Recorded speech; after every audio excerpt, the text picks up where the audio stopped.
Hi everyone, this is Robert and welcome to IDG Live. Also welcome to In Deep Sleep if you are watching this back later on the other channel. Today we are looking at Sauron. It's been a while since we've done a dedicated Lord of the Rings stream, so I thought we would come back in with the biggest antagonist and bad guy in the entirety, I will hazard to say, the entirety of fantasy fiction. As always, I'm going to base this on questions from my patrons. I've got whatever comes up on the chats as we are going through. But let's start with just a little bit of background to who Sauron actually is and what he did through the ages. So, first of all, Sauron is not his name. At least that is not his original name. His original name is Myron, which means the admirable. He was given the name Sauron later. Sauron means the abhorred, and it's sort of like a little play on his original name to show that he'd moved from being admirable to being abhorred. And he was one of the Ainur. He was created before the creation of the universe as we know it, before the creation of Middle Earth and Arda. He was one of the pre-created beings, which were very broadly into sort of tiers. We get the top tier, the Valar, and then the second tier, the Maiar. Sauron was among the Maiar, though one of the more powerful among them. Those Ainur, those pre-created beings, they played their role in creating all of Middle Earth, singing things into existence. And then once they'd seen it, and once Eru, the one true god, had made everything happen, because he was the only one with the ability to make things actually happen from nothing. Once that had happened, then Eru said, who wants to go down there and just like be in charge of this new creation? And Sauron, was one of those who went down. Now, the high-level history of this early bit of what happened here with Middle-earth was that we have one of these Ainur, the most powerful, Morgoth, who rebelled. And he is, if you're looking for a kind of a Lucifer figure within the legendarium, this is who he is. And he broke free and he opposed everything that the Valar, who were there to be running things, organizing things, preparing the way for the children of Iluvatar to be born. He opposed them. He wanted to rule Arda himself. And he tempted others within the Ainur to fall and follow him. Now, some of these we know. The Balrogs we know. One who eventually fell also was Sauron, but for a while he did not. For many thousands of years, probably, he stayed as part of the Maiar. He stayed there amongst the Valar on the side of the good guys, and he was very well known and very respected. He kind of fell into this camp within the Ainur. Then the Maiar all kind of like coalesced around the Valar that they felt most akin to. So some perhaps Manwë, some Yavanna, perhaps. Sauron was one of those who felt akin to Aula, the smith, the craftsman. And this was what Sauron was really passionate about in his early days and moving on later. We see this as a theme, obviously, all the way through his life. He crafted the rings. This was one of the things that he did. So he was there, and the character we have for him is that he was probably the most powerful of those who followed Aula, but he loved order. He loved everything in its place. He, if you imagine, I mean, Tolkien obviously worked at higher levels than this, but if you imagine like the kind of the craftsman who's there, and in wherever it is they're doing their work, all of their tools are arranged very neatly on the wall, everything in its exact place. He loved order. He liked things exactly as they should be. He liked to control his own environment. And slowly, over time, we learn that he started looking over to Morgoth, and comparing Morgoth to the Valar. And the Valar, they kind of liked freedom. They kind of gave people space to express themselves, to do their own thing, which wasn't very orderly at times. Sauron looked to Morgoth and he saw somebody who got stuff done, somebody who had a vision and did it, and if anyone opposed, got them out of the way. And slowly, very slowly, Sauron fell. For a long time, though, he stayed with the Valar, he stayed with the Maiar, and he acted as a kind of spy. Really, he was Morgoth's man there in the camp of the good guys. But eventually, he did turn sides and he went over to follow Morgoth. This was, for those who know their ancient history in Tolkien's world, this was after the lamps were destroyed. The two lamps, the first main source of light that we had there, the two lamps were destroyed by Morgoth, and the Valar sort of like withdrew. They retreated, is probably the most honest way of putting it. They said, okay, Middle Earth, that big continent, we'll kind of let Morgoth have that for a while. And they retreated over to a new continent, a man over on the sort of to the west. And they built up these big walls and they sort of said, okay, well, we're waiting now for the children of Ilúvatar. We're waiting for the elves. We're waiting for the humans. While that's happening, the creation, we'll just kind of let it be. We'll let Morgoth do his thing. And it was during that time that Sauron moved over to Morgoth's side, and he became the commander of Angband. Angband being the fortress of Morgoth. So then the elves. Oh, in fact, actually, I've got a quote here that I'll probably just to give you a context for what Sauron was like in that time. Tolkien said, Sauron was become now a sorcerer of dreadful power, master of shadows and of phantoms, foul in wisdom, cruel in strength, misshaping what he touched, twisting what he ruled, lord of werewolves. His dominion was torment. So that's who Sauron was. He had turned from. He still loved order. He still loved things being how they should be, but he'd moved more to the darker side of that. But then the elves appeared. The elves awakened the firstborn of the children of Ilúvatar, and we've relatively recently discovered through the nature of Middle-earth book, Sauron was the person to discover these. And he told Morgoth, and Morgoth was trying to turn the elves over to his side. But of course, the Valar discovered them and said, hey, elves, come with us, come to the Blessed Realm, and started this huge exodus of the elves all the way across to the west. And they started again this war against Morgoth, which it took a long time, but they won. Morgoth was in chains, and they imprisoned him for 3 ages. So, what happened to Sauron? We don't know. They couldn't find him. So Sauron seems to have spent that time hiding in Middle-earth. Not the last time. He will hide in Middle-earth and nobody can find him. That does seem to be one of his special skills, being able to hide in Middle-earth. But then we reach the first age. And the first stage of Middle-earth is when, if you remember, this was all kicked off by Morgoth. He was released from his chains, and he, along the way, he managed to destroy the 2 trees with Ungoliant, and again the world was cast into darkness until we get, along with the stars, the sun arrives, and the first age is born. Sauron comes back onto the scene. Morgoth, his master, is there once more, and Sauron becomes his most trusted lieutenant, his right-hand man in everything that he does. And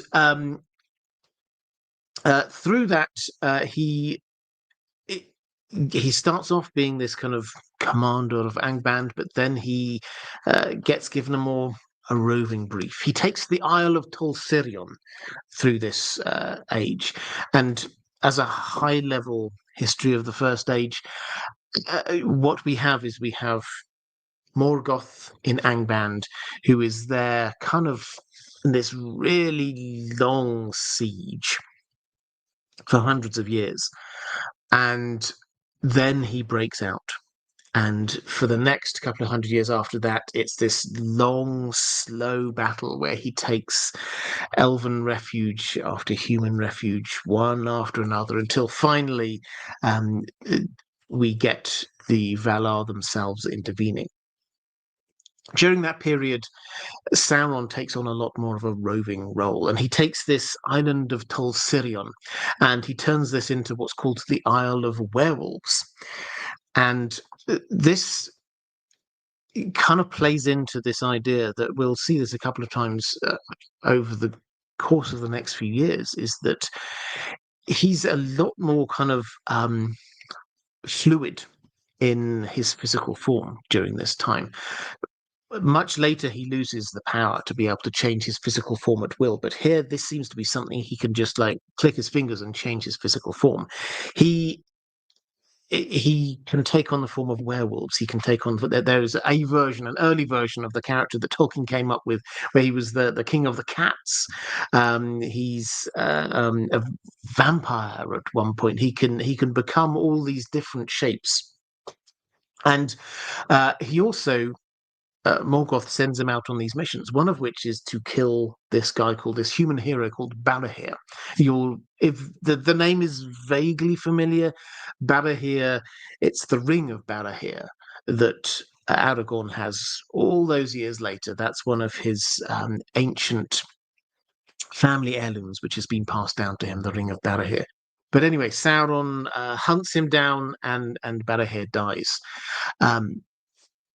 Barahir's son, however, is this guy called Beren, who you may know from the legend of Beren and Luthien. Kolnitsky asking why Castle Black is in the background. That's an excellent question. I spotted that just a moment ago. It's because I forgot to change it. Sorry, I should have had a Lord of the Rings background to this one.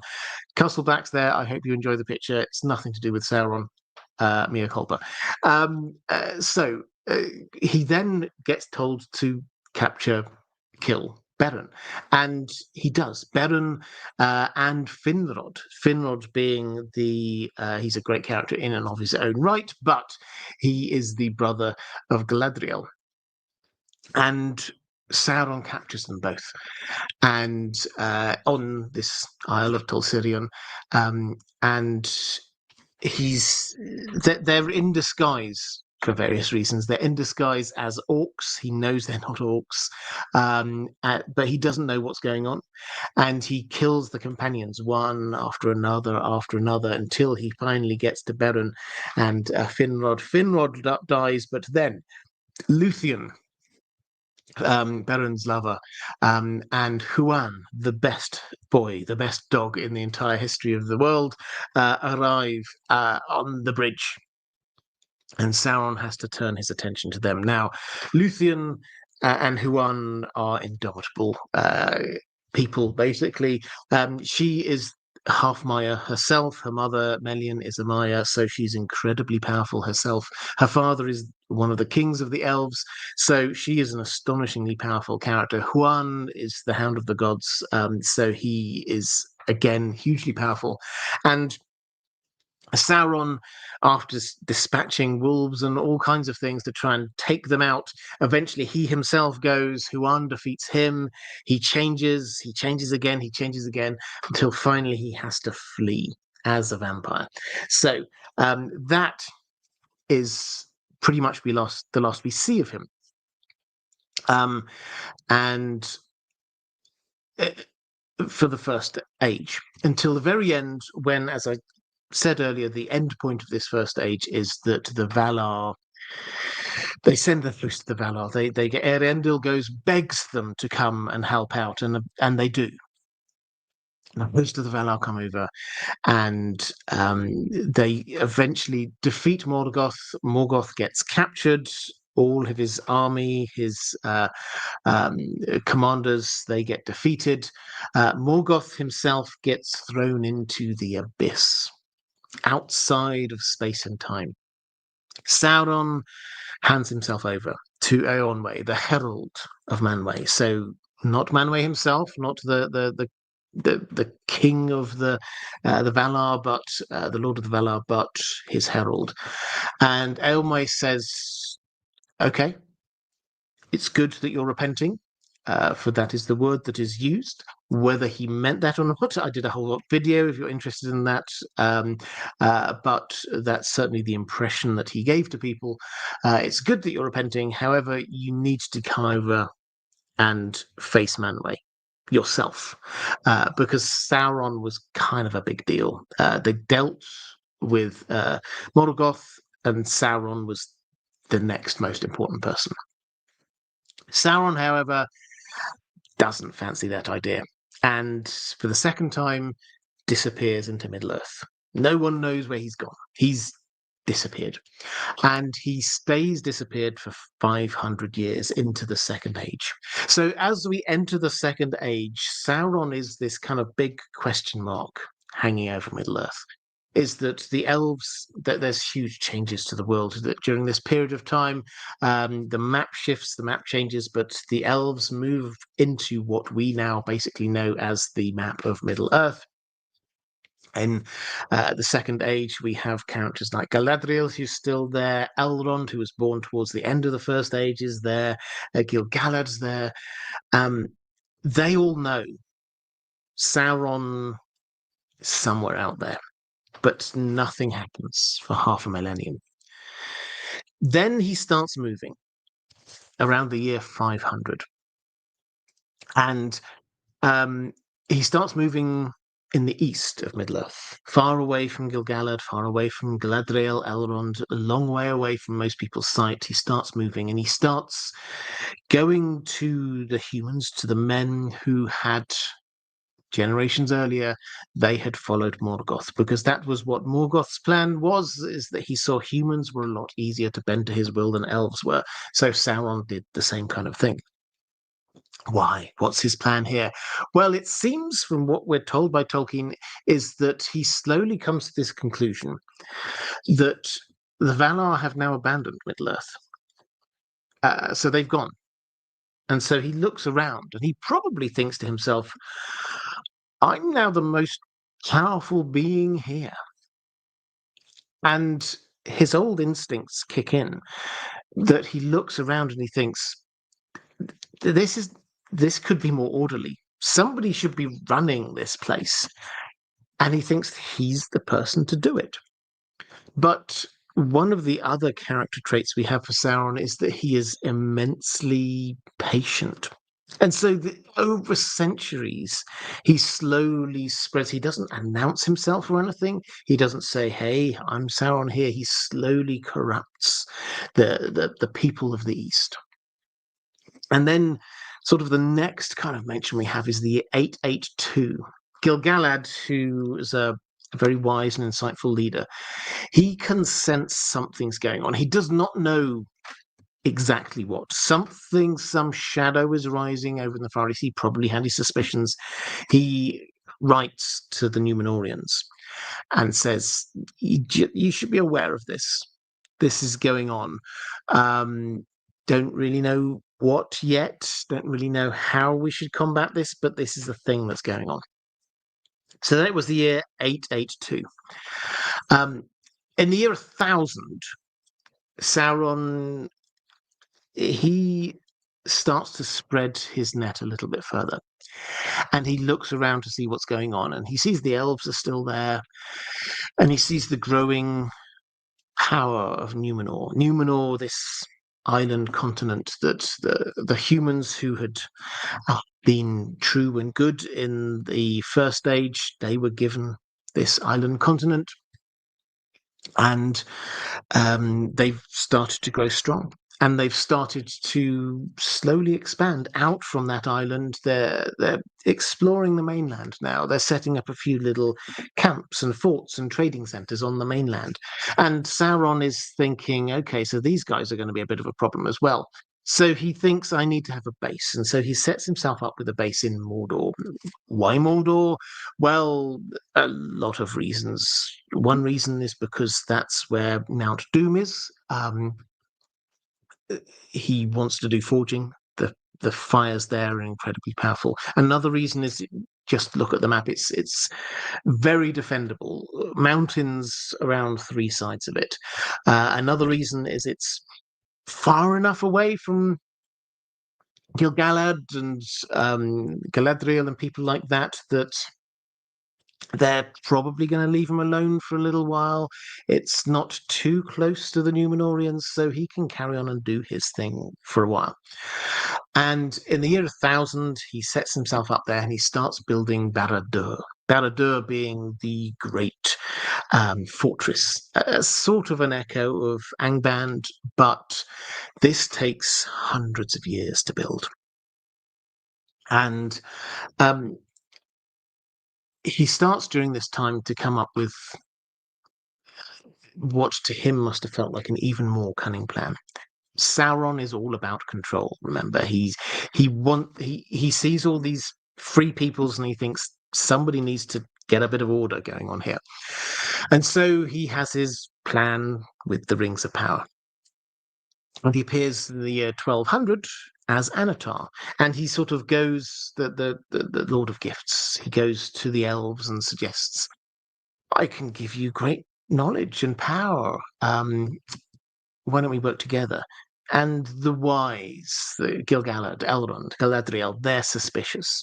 Celebrimbor, however, is a great craftsman himself, grandson of the mighty Fëanor, and when Annatar comes to him and suggests, well, here's a few things we could do. I like crafting things too. Remember, he was a craftsman back in the old days in the Blessed Realm.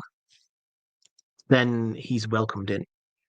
And for 300 years, Annatar works with Celebrimbor and the elves there in Eregion, crafting rings of power. This is a long hustle, a very, very long hustle, it has to be said. And during that time, they create 16 rings of power. Now, forget for one moment the ring versus the 9 for men, 7 for the dwarves, etc. Forget that. The idea was just the elves. He was just wanting to create rings of power for the elves. So there were 16 for the elves. And having crafted with Celebrimbor those 16, that's when he nipped back to Mordor and he crafted the One Ring. The One Ring which could control those 16 others. The idea, clearly, he thought this was a cunning plan, was that when somebody's wearing those, yes, they get power, but I can control those people. So the elves distribute their rings. I then put on my One Ring and I control them. That's the cunning plan. And that process of forging the One Ring is another 100 years. So I said this was a long hustle. This is now 400 years in going on. So in the year 1600 of the Second Age, that's when the One Ring is finally forged, and he puts it on, and the whole thing's a failure. The elves realize what's happened, and they take off the rings. In the meantime, while he'd been gone for 100 years. While he'd been gone, Celebrimbor had forged 3 more rings separate from that, which were using the same kind of magical technology. So they still had a lot of these same kind of power, and they were still potentially linked to the One Ring, but they weren't inherently evil. If you wore them, they did not inherently make you greedier, lust for power, that kind of thing. So this whole thing went wrong, and Sauron eventually thought, okay, forget plan A, forget subtlety, I'm just going to invade. And so he spent his time building up his forces in Mordor and then launched a huge invasion. And that huge invasion started in the year 1993. So 1693, sorry. So we're talking here now half a millennium for this whole plan before Sauron puts up his hands and says, "No, I'm just going to invade." And he does, and he charges in, and he takes. Again, this takes years, but he takes a region that falls. He manages to capture those rings of power, and he keeps on pushing. He keeps on. There's some pushback, obviously, from the Free Peoples. The dwarves from Khazad-dûm come out for a little bit, win a battle, and then head back, close the doors of Khazad-dûm, and that's by and large the last we hear about them for a long time. Elrond and Celeborn, they lead a counterattack. They get pushed back. They go off and hide in this valley, which becomes Imladris, the Rivendell. Sauron kind of besieges that, but pushes on towards Gil-galad over on the far western coast. But by the time he gets almost to the Grey Havens, almost to the very far coast, that's when the Númenóreans come in. The Númenóreans, who had been not close, but definite allies of the elves for this time, and their army, they were the height of human technology. They joined with the elves and pushed Sauron all the way back. And so he retreats back with his tail between his legs all the way to Mordor. And he stays. Barad-dûr, it has to be said, is hugely powerful. It's very hard to. It'll be very hard to take it down. And so the elves and the Númenóreans just go, "Okay, fine. We've pushed him back. That's the win." Sauron, though, at some point during all this, we don't know the details, he distributes those 16 rings. He said, "Okay, it didn't work with the elves. Fair enough. But I've got these 16 rings of power. They're linked to my one ring. Let's see if anyone else will fall for this." And so he gives the 7 to 7 dwarves.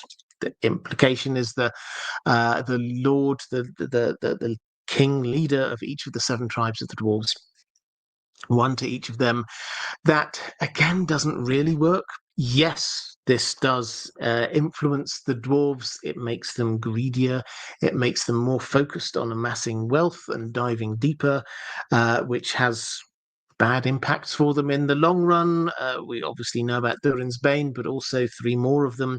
The mounds of cash that they accumulate get so great that dragons swoop in and take them.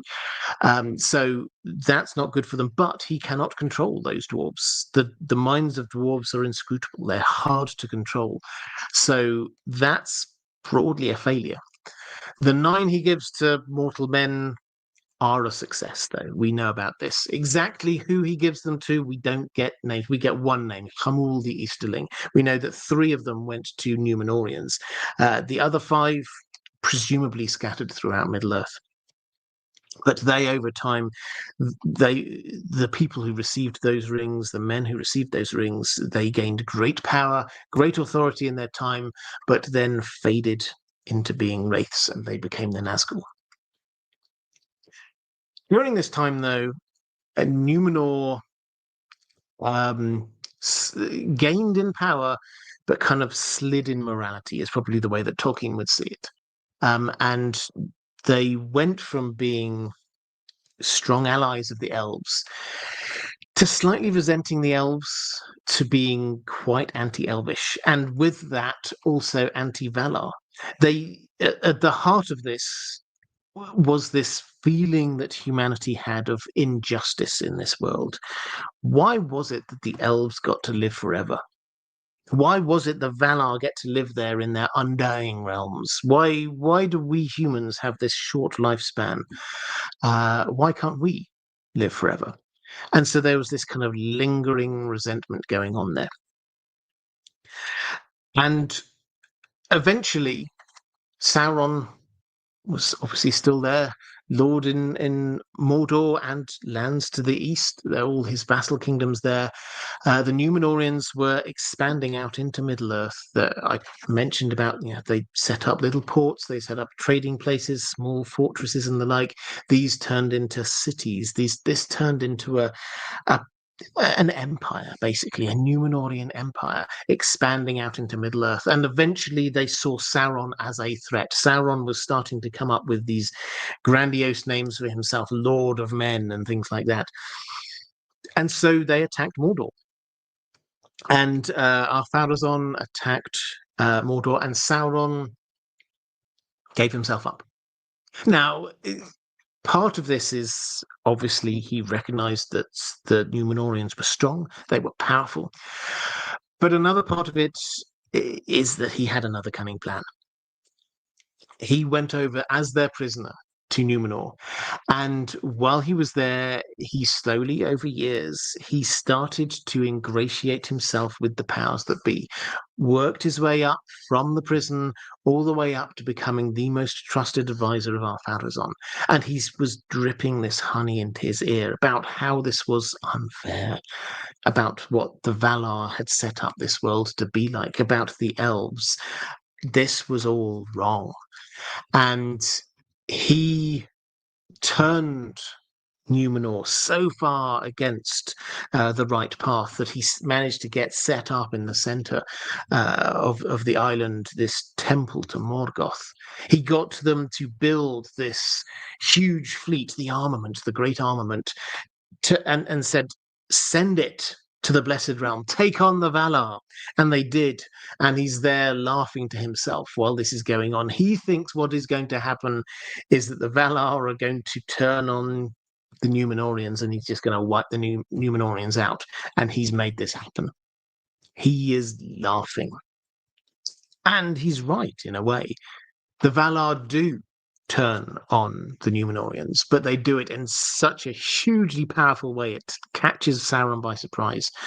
They don't just wipe out the Númenórean fleet that's trying to attack the Blessed Realm.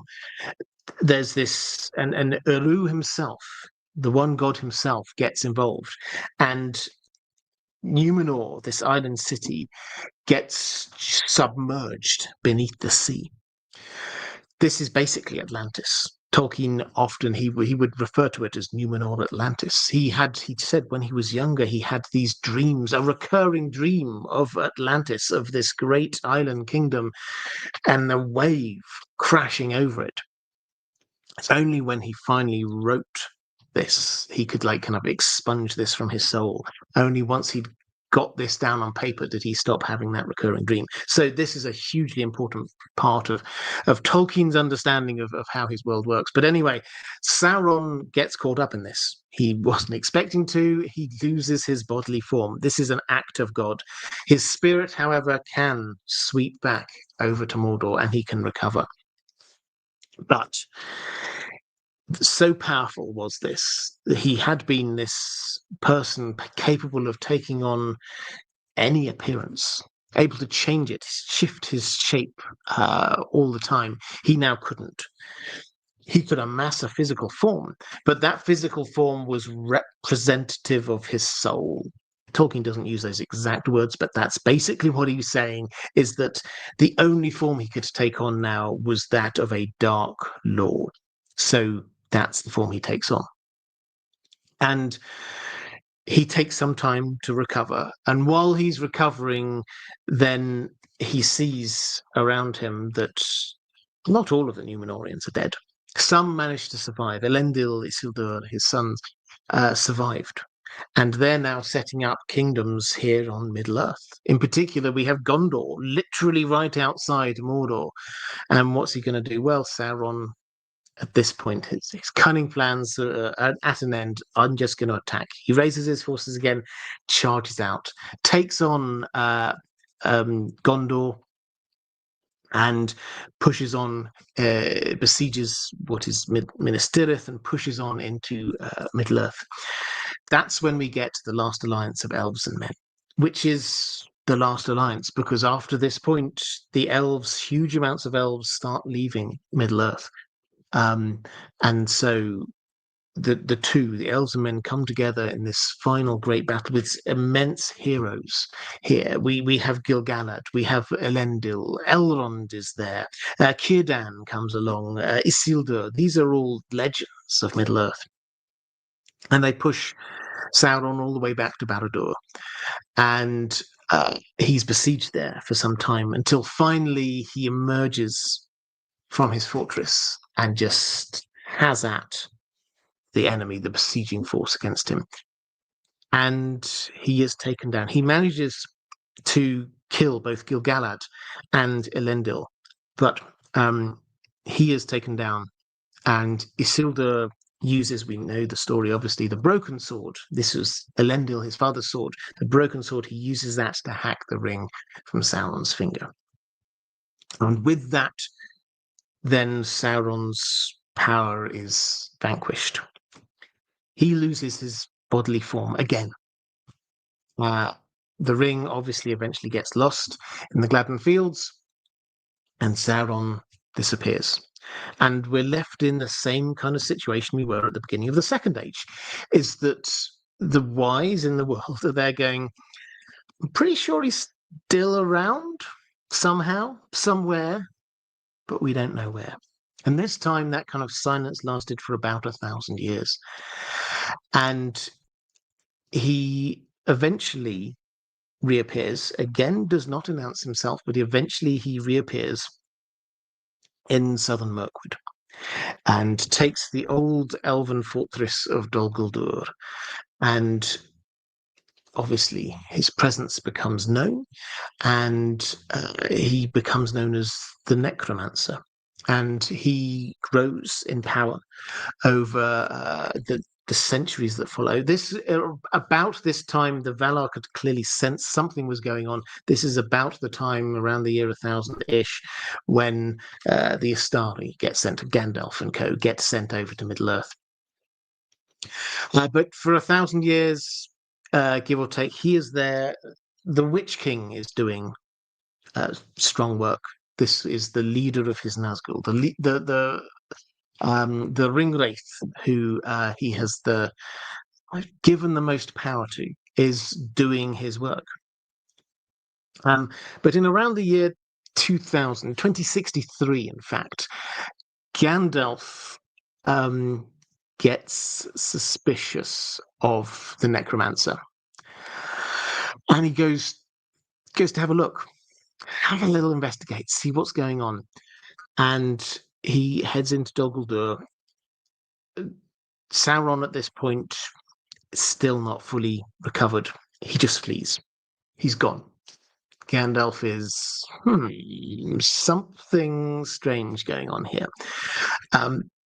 The wise come to the conclusion this is probably one of the Ringwraiths, which is a fair conclusion. But obviously it was Sauron, and Sauron's gone, and then for the next 400 years or so, we have what's known as the Watchful Peace. Sauron escapes over to the far east, into Rhûn, and once more, he gathers his power over there. Those men, those humans who, for generations after generations, they worshipped Morgoth and then him, and now he's slowly returned and he's working them back to his side. But then in the year 2460, he returns to Dol Guldur. Now, this is at around the time that Gollum finds, give or take a few years, around the time that Gollum finds the One Ring. This is very clearly not a coincidence. Sauron might not know exactly where the One Ring is, but he can clearly sense something. The ring is moving once more. The ring is no longer out of anyone's control. Someone is using the ring, and he can start to feel it and sense it. So he moves himself back to Dol Guldur. And the next few hundred years, he just carries on as he was, but he's now clearly got some strong goals. The first is to find the One Ring. Where is this One Ring? The second thing is the heirs of Isildur, the heirs of Elendil, the people who caused him all these problems, the reason why he's having to take so many centuries recovering his strength. He tries to get rid of them. The Witch King's been doing amazing work, but he's pushing him to do more. Get rid of all of the heirs of Elendil. And then thirdly, he's trying to find the rings of power that are there. He knows the 9, obviously. The 3 rings of power that the elves have, he has his suspicions about where they are, but they're well protected and he can't quite get at them. The dwarf rings of power, however, he does over time slowly start to gather. And 3 of them, we've already said, were eaten by dragons and were destroyed. 3 more he manages to find and get back. And the last one was Thror. So this is Thrain's grandfather, who he is passing through Mirkwood at one point before Sauron, as the Necromancer, captures him and takes that last dwarven ring from him. So that's where we actually, I think I've got my numbers wrong. I think 4 were destroyed by dragons. Then we've got the 3 that he's got. So that's where we're at. And then we get 2939. And we get the story that we know as The Hobbit. And Gandalf now has gone in. He's managed to sneak into Dol Guldur before this, talk to Thorin's grandfather, find out this is definitely Sauron. He talks to the White Council. Saruman kind of equivocates for a little while, says, "Oh, do we really need to do anything? I'm not so sure." But eventually, Gandalf persuades them they need to go in and confront Sauron in South Mirkwood. While this is going on, we have the quest for Erebor, and the dwarves and Bilbo are heading off across to try to reclaim the Lonely Mountain, try to get rid of Smaug. And you'll remember Gandalf, halfway through that, he just suddenly says, right, okay, guys, sorry, I've got an even more important mission to be getting on with. See you later. Just before they get to Mirkwood. This is why the dwarves go and do stupid things in Mirkwood, because Gandalf's not there. But Gandalf has got more important things to do because he's reached Mirkwood. He now has to go to southern Mirkwood, meet up with the White Council, and they kick Sauron out. They don't manage to destroy him. Sauron again manages to flee, and this time, however, he knows they know who he is, and he heads back down to Mordor. And a few years later, he announces himself to the world once more. Barad-dûr, he starts to rebuild. He basically puts this call out to the forces of evil to start to gather towards him, and he can sense the ring is on the move. He can sense now is the time that he can start moving. So that is Sauron. I'm not going to retell the whole story of the Lord of the Rings. We obviously know that very, very well. The end point, just to kind of clarify, when the ring itself is destroyed, he had poured so much of himself into that one ring. When the ring itself was destroyed, that once more destroyed his physical body, and also the things which had been built, created through the power of that one ring. So the ring wraiths, with the power there connected to the one ring through their 9 rings, that was gone. The power of the 3 rings that the elves had, that Elrond and Galadriel and Gandalf had, that had gone. Barad-dûr itself, the foundations had been built with the power of the ring, so that itself crumbled. And he was again in this kind of spiritual form. And then if you read that section from The Lord of the Rings, you see this great wind comes from the west. Manwë himself blows Sauron's spirit away, dissipates him. So Sauron, as an immortal being, his spirit does live on. I mean, again, I did a video on this, which is like technically, Sauron wasn't killed at the end of the Lord of the Rings, but he was kind of scattered throughout the world, never to have the power to sort of bring himself back together again, never to have the power to take physical form once more. So that is the story of Sauron. Let's go to I've got a couple of questions in the chat, so let's do those, and then I'll go to some questions from my patrons. Martin S. saying, "Evening, Robert. Just came home from watching Superman. Over half a decade since I last went to a movie theatre. It was fun. I hope you're well." Yeah, I saw Superman as well, actually, this week. I would say it was fun. I enjoyed it. As I say, I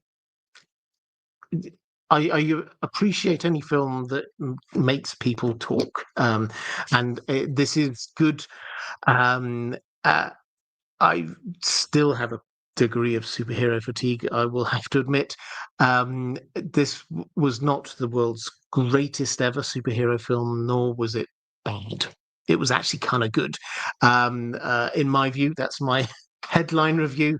If you're thinking about going to see it, go see it. It's a good film. Particularly Nicholas Hoult as Lex Luthor does an excellent job, I would have to say. James Bordus saying, "Hello, Robert. Hello to you. Any idea where the idea of the visual symbol of the Eye of Sauron came from in the Jackson films? I remember you saying that isn't explicitly present in the books." So it's not as present. It is there. The Eye of Sauron. Frodo sees this a couple of occasions. So it is there, but it's not as ever present a theme. So in the books, we get the Hand of Sauron. The Black Hand of Sauron is almost as big a theme as the Eye of Sauron. This is sort of placed against the White Hand of Saruman. If you remember when he's like stamping himself on his Uruk-hai, that's the White Hand of Sauron against the Black Hand of Sauron. What was the inspiration for this? Well, as I say, it was in there already, and Peter Jackson decided, understandably, that he needed probably for a more visual medium, something visual to signify Sauron. And he decided that the eye would work best. And so I think it's as simple as that. And I mean, I thought this was one of the standout creative decisions. The films are obviously wonderful. I thought this was one of the standout creative decisions to have the burning Eye of Sauron appear to be this ever-present force looking, scanning, to actually create this physicality about Sauron that otherwise probably wouldn't have been there in the films. So yeah, it's whether he has more of a story about where he came up with this idea, I do not know, but it certainly was on the basis of needing something in a more visual medium. But that's what, and he went with something that was already in the books and just kind of extrapolated from that. So let's go to a question from Ranabir Mitra. Did Sauron participate in the Discord of Melkor during the Ainulindalë? We have theories by academics that the Balrogs were probably involved, but was Sauron too? Tolkien calls him a fallen spirit, so was he originally not part of the Discord? Okay, so this is way back at the creation. And the way that creation happened is we had Iluvatar, the one god. He was kind of he got his created beings, his Ainur, singing into being creation. Now he himself had to do the actual creation bit himself later, and each of the Valar, the high level Ainur, they all had some expression of who he was, and so they could create this harmony. You have Ulmo, who's there as this expression of the oceans, the seas. We have Yavanna of nature, Aula of creativity, craftsmanship. All of these different things, these aspects, all coming together in this great harmony of creation. And then Morgoth, Melkor, as was his original name, he didn't want to do what he was told. And so he sang a discordant note. And so Eru goes, no, everyone stop. No, don't do that. And then he starts again, another discordant note. No, don't do that. And then again, another discordant. And he basically ends up saying, I know you think you're ruining this. Actually, what you're doing is a part of my bigger plan, and you do not realize it. So that's what the music of the Ainur is about. Was Sauron involved in this discordant music, this opposing song that was against the creative harmony? I think the answer is no. I mean, yes, I have read some people suggesting that the Balrogs who were there, they weren't Balrogs at the time, but they were there, may have been a part of this. I'm not 100% convinced myself. But Sauron, as Myron at the time, he had not fallen. And nobody thought he had fallen for a very long time. So I do not think personally that he was a part of this discordant note that was going on there. He acted as a spy for a while later for Morgoth, and nobody suspected him because nobody thought that he was going to go over to Morgoth's side. And that could only happen if he had not been a part of that originally. If he'd been one of these people who was like deliberately disobeying Eru, then I suspect that more people have been a little bit more suspicious of him, but they weren't.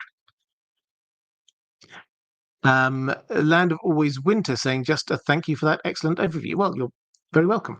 Alexander the Just Okay saying, hey, Robert, what was it that convinced Sauron to join Morgoth, effectively abandoning his position with Aula? He wasn't a fiery spirit like the Balrogs. Was he manipulated, promised rewards, saw his own potential for personal gain on Morgoth's side? Perhaps he even had some element of foresight of his upcoming conquest. So he may have had some element of foresight. All of the Maya, in fact, all of those who were a part there of creation, it was the singing the song of the Ainur.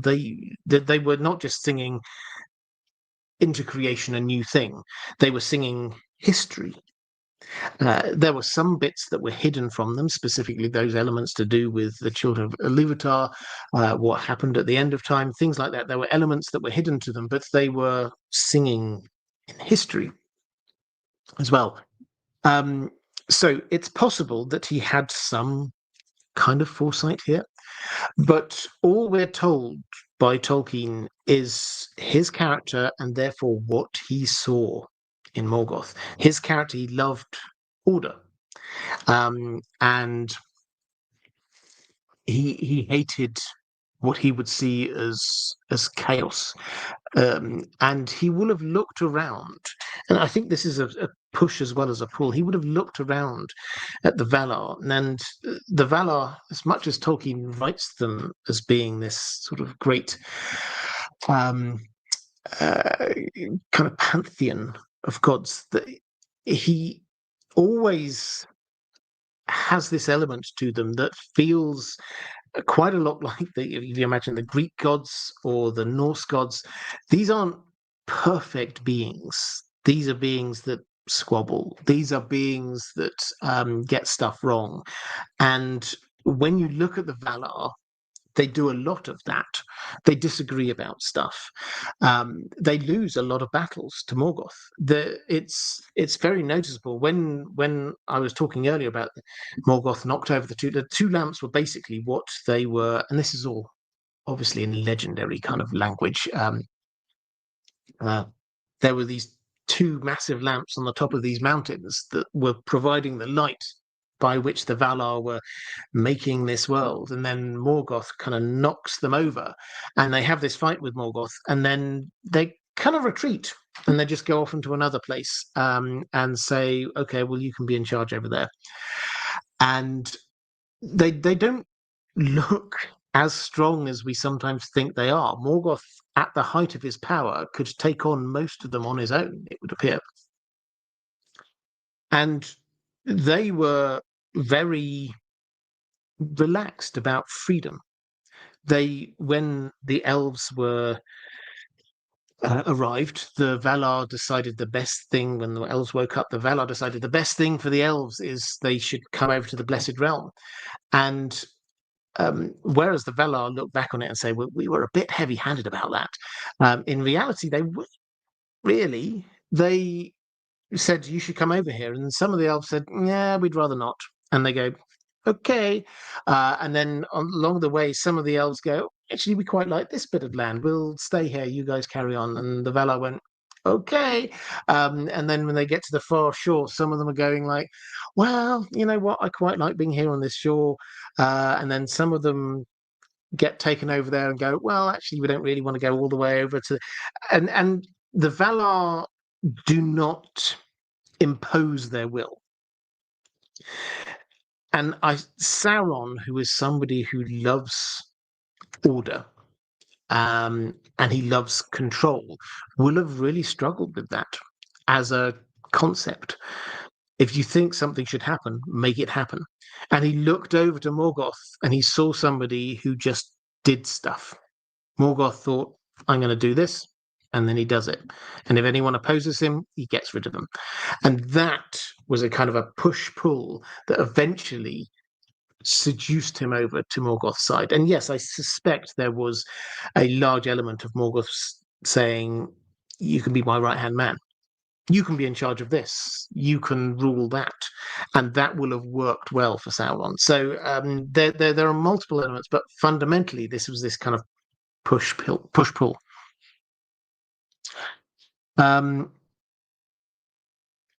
Martin S. Saying, I assume Ardruin was Sauron's greatest forge. Aside from the One Ring, were there many things he could craft there, but not in a forge in Barad-dûr?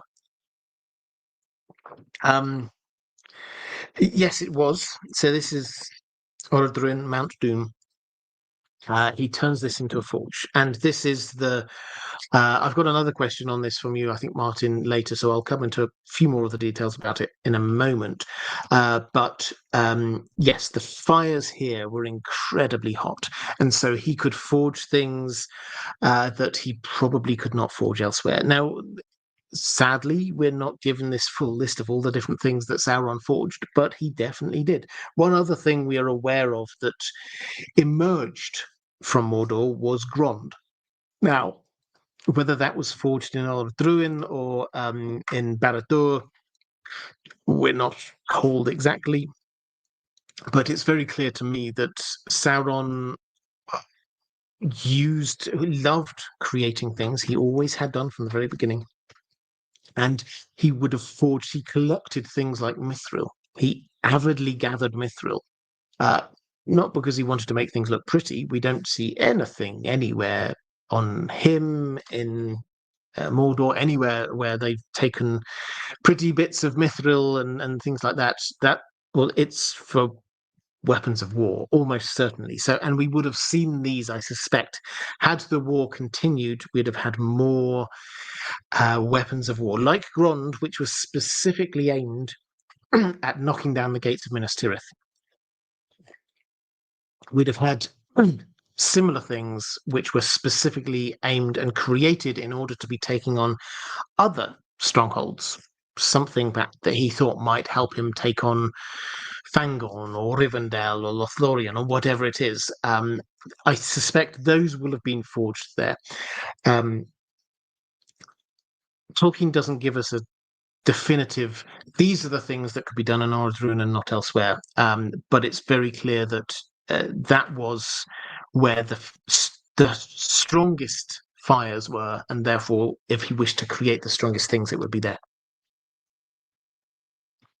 Jerby saying, hello, Robert. I usually see order connected with beauty, and it's always felt incongruous that everywhere Sauron went, he caused chaos and destruction. Yeah, I mean, it's an interesting point. So I think he would have seen uh, the destruction as a way in order to create order. So in the part of the world that he was in charge of, Mordor, and then the sort of the hinterlands outside of that, that will have been what he saw as being order. Everybody knew who was in charge. When you listen in on the orcs, they're very clear who their boss is and who their boss's boss is, and what their orders are and what they have to do. To the extent to which we get conversations. I mean, Sam overhears one conversation between a couple of orcs where they're just sort of saying, "Yeah, when all this is over, I really just want to get away from here. I'm stifled. They don't use these words, but I'm stifled by all of this. I want to go and live my best orc life somewhere." Because Sauron has created this orderly structure. So that's what it is. And he will have seen the destruction as a way in order to get the order, push his order further. And he doesn't, although he seems to enjoy crafting things, his craftsmanship seems not to be about beauty. He doesn't seem to have an eye for beauty. His craftsmanship seems to be about an eye for practicality. So yes, I think that he would not like the chaos, but he would see it on the destruction. He would see it as a means to an end, which actually, incidentally, puts him as slightly different to Morgoth, who always seems slightly more I'm willing to destroy the world out of anger. Whereas Sauron was, I just want to rule it. I want to control it. I want everything to be there. And the control, you see it through the Rings of Power. This was about where he could. He had active control over people through Rings of Power, and that was what he was trying to do. James Bordus, quick follow-up. I should say, was the burning eye on top of Barad-dûr explicitly in the novels? There is a very brief mention of this right towards the very end, when Sam and Frodo see this, and also we get a mention of the eye with the mirror of Galadriel. It is not, however, this central feature, and we don't get the sort of the imagery of like this spotlight, which is sort of like scouring the land kind of thing. That's not there, but yes, this eye at the top of the tower is there. Taylor Jones, hello, Robert. From my understanding, Sauron being unable to take physical form is a movie-only invention. In the books, was Sauron in a physical form? If so, what do you think was the nature of this form? Do you believe he was powerful enough that if he had committed to the Battle of the Pelennor Fields himself, the city would have fallen? Do you think that perhaps he remained in Mordor because his physical form was much diminished and vulnerable? Well, there's 2 or 3 parts to this. I mean, the second part of this it inspired me to start.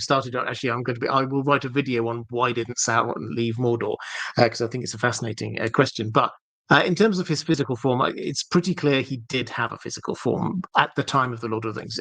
Obviously, back in time, yes, he did. He took on the form of Anatar, etc., etc. He had physical forms in the past. By the time of the Lord of the Rings, he did, and we get a few different mentions of this. We get the orcs talk about him moving, going between places. We have Gollum talking about Sauron and his black hand. This is what he remembers. Sauron came personally for the torture of Gollum, and Gollum remembers his black hand specifically. We don't have a full physical description of him at this time, but my instinct is much like at the end of the Second Age, when we're told that he could take on physical form, but he could not control what the physical form looked like. The physical form was a physical representation of his spiritual being as this kind of dark lord. which means that when we get to the Third Age, he only had 4 fingers on one hand, because spiritually, physically representing the spiritual, he'd lost one finger with the ring on it. So what did he look like? A Dark Lord. Tolkien has got a very kind of evocative, I think it's in one of his letters, evocative description of what he looks like. Tall for a human, physically imposing, dark, that kind of thing. But he doesn't ever get drawn into a detailed physical description, partly I think for literary reasons, because this allows him to be this kind of otherworldly figure that we can almost kind of project our own thoughts and feelings onto, and that allows him to become even more evil in our own minds, because we never actually see him, we never actually meet him, he's just there off in the distance. The second part of what you're asking about, was he powerful enough that if he committed to the Battle of the Pelennor Fields, the city would have fallen? Well, why did he stay in Mordor? At the risk of spoiling the video I'm going to write, I think that the short answer is that this is probably the sensible thing to do. We think about just one big battle. There were lots of battles. You'll have seen, I'm sure, my recent series on the War of the Ring, all the different battles that were going on. This wasn't just one battle happening at the Pelennor Fields. He had another force which was slightly north of there, which has sort of crossed over the river and moved on into Rohan. He had another force from Rhûn, which had gone to attack the Lonely Mountain. He had another force up in Dol Guldur, which was variously attacking Mirkwood and Lothlorien and down into Rohan. So he had lots of armies going in lots of different directions. So he was actually taking the place of a sensible general, somewhere where he could see everything through the Palantir, where he could see everything that was going on. But also, I suspect there's an element here of he was at his weakest that he'd been at any point when he was at war. So he probably was a little bit cautious. And he probably didn't see the need for him to go out, because he trusted, particularly in Battle of the Pelennor Fields, he trusted the Witch King. There shouldn't have been a reason why they lost that battle. His overconfidence was probably one of the reasons why they did. But his general plan was actually all right. He wasn't to know that Aragorn was going to manage to come through and take out the Corsairs of Umbar with some, the army of the dead. He wasn't to know that the riders of Rohan were going to find a shortcut through the forest that nobody ever went through, in order to bypass the trap that he'd set for them. So he wasn't to know these things, and they arrived just in time when he'd broken down the wall, broken down the gates to Minas Tirith. When his army had broken down the gates to Minas Tirith, the entire ground level of Minas Tirith was in flames. People were scattering everywhere. The Lord of Minas Tirith was setting fire to himself and his son at the time, who were trying to. He wasn't to know those things. So he would have, the army would have taken, I'm sure Gandalf would have had some things to say about this, but the army would have taken Minas Tirith because it was so powerful. So overwhelmingly, and it's kind of like a superiority of numbers. Would his presence there have made a difference? I think in reality that probably would have then led to more kind of Gandalf would have targeted him, Aragorn would have targeted him, and he would have fled back because he would not wish to have the same kind of thing happen to him again. Why did he need to risk himself? There was no reason. Roger 5171 saying, Robert, I watched a podcast that in Scotland there are bogs which are so low in oxygen to have pristinely preserved bodies for several years. Was this an inspiration for Tolkien for the Dead Marshes? Well, I know that the bogs you're talking about And I mean, there are a few like very ancient bodies that are, pardon me, if you're interested in that kind of stuff, not just in Scotland, but certainly elsewhere in England and uh, in wider parts of the world as well, where ancient people are preserved in bogs. It's a very much a scientific phenomenon. But in terms of inspiration for the Dead Marshes, this was actually a lot more personal for Tolkien. If you remember the Dead Marshes that you get, Frodo and Sam and Gollum, they're just outside Mordor, and they're going through the marshes, and they can see elves, just the bodies of the elves, seemingly perfectly preserved, just staring up, and lights and things like that. And Tolkien was always very clear that his story wasn't like this it certainly wasn't an analogy, and he tried to make this mythology applicable to everyone, but he also recognized that he couldn't 100% make this divorced from his own life and experiences. No artist can ever truly divorce their art from who they are as a person. And one of the foundational things for Tolkien as a person was the fact that he was in the First World War, which was an horrific war. He was at the Somme, which was possibly the most horrific battle in the most horrific war. And he didn't talk about this huge amounts. He was from that generation that didn't, but it clearly impacted on him. When you do read things that he says about his experiences, you can just sense the pain just kind of bubbling underneath. And at his time in the Somme, he remembered these puddles because this was this horrible battlefield, muddy with these huge puddles, and dead bodies in them, and that burned itself into his memory, and yeah, that spilled out into the Dead Marshes. So that is from his personal. He said that was where that came from, and so yeah, it is quite a horrifying image, but that's because that was from Tolkien's own memory.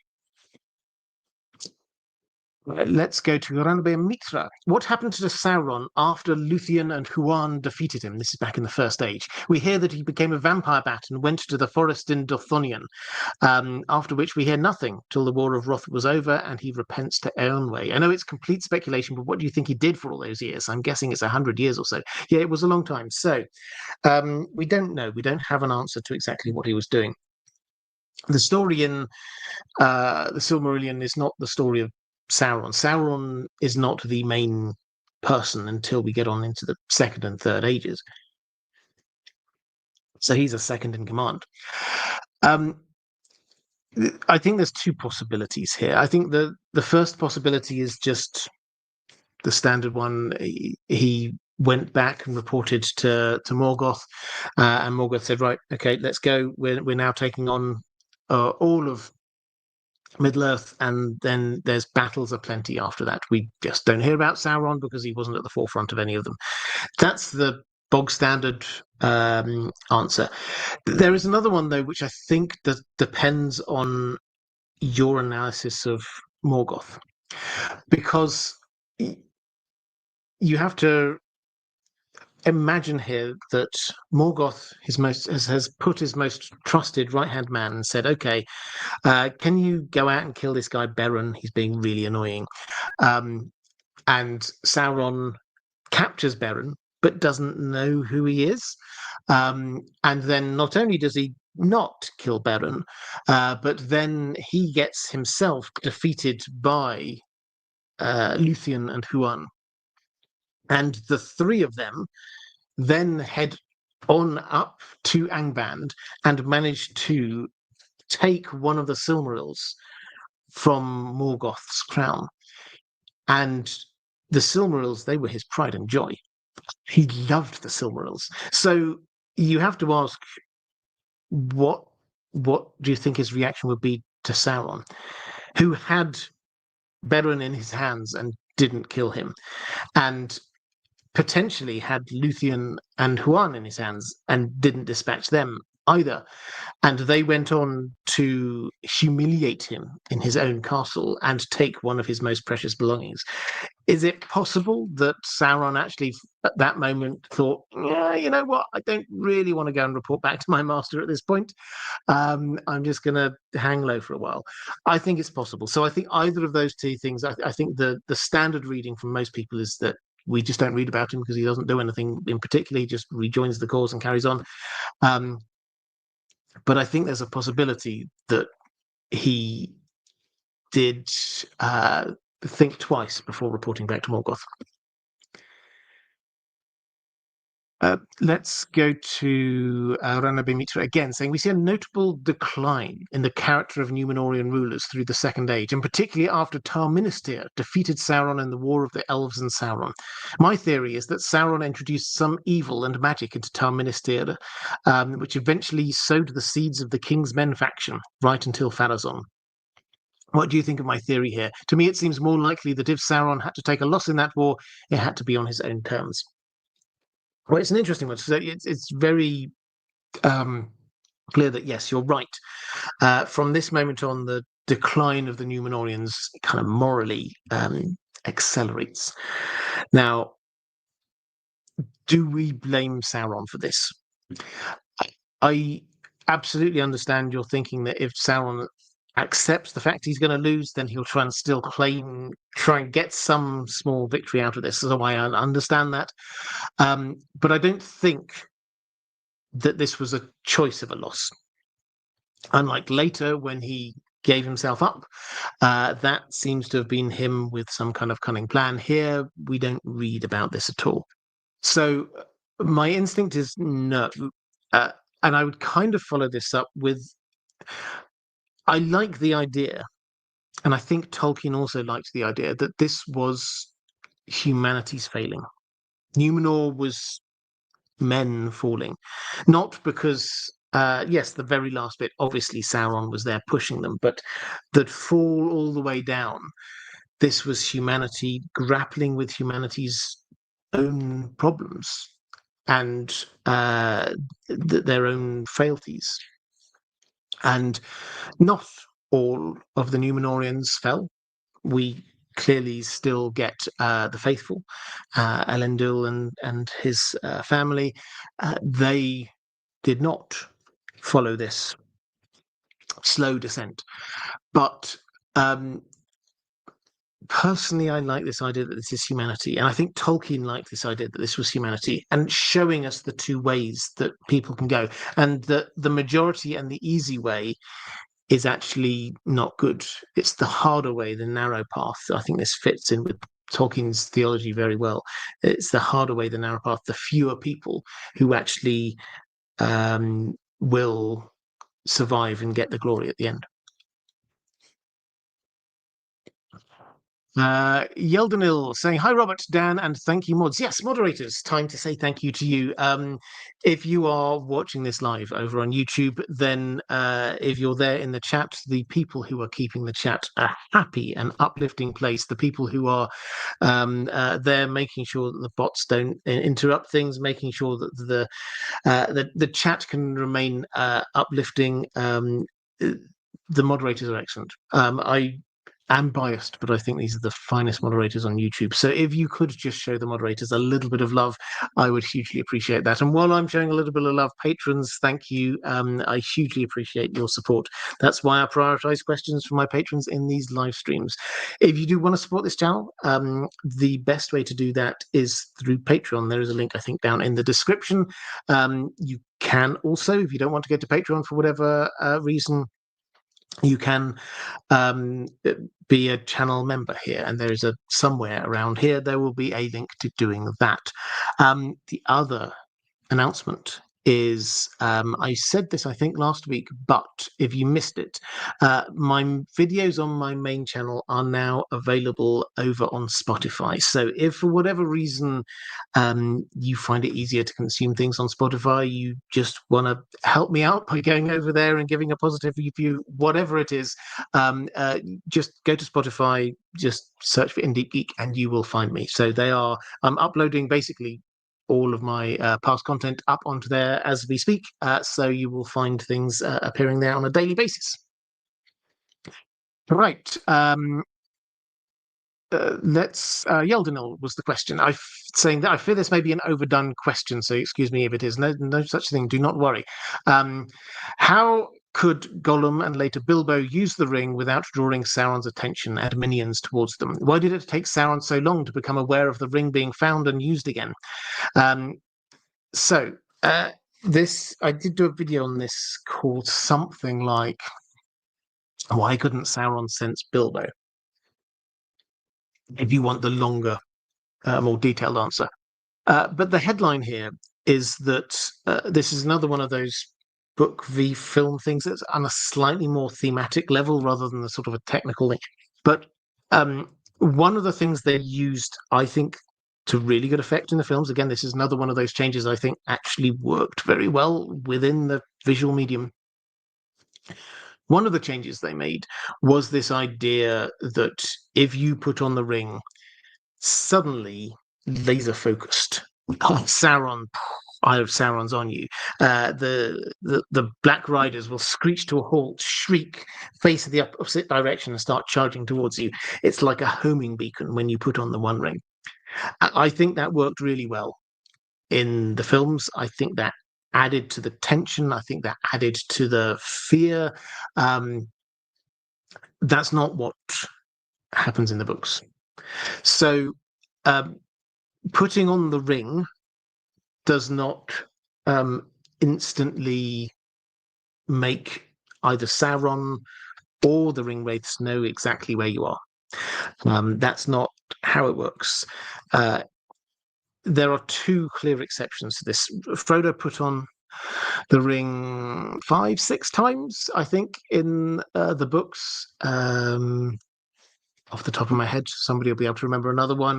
Then certainly in Tom Bombadil's house, he did. Weathertop, he did. And on Hen, he did. Mordor, he did. Prancing Pony, he did. I feel there's one more. Somebody in the chat will remember. But the two times when we're told Sauron suddenly becomes aware of him were Amon Hen and in Mordor at the Cracks of Doom. Now, Amon Hen, this is where the breaking of the fellowship happens. And they don't really explain this in the films, but there's like the big chair at the top of the hill.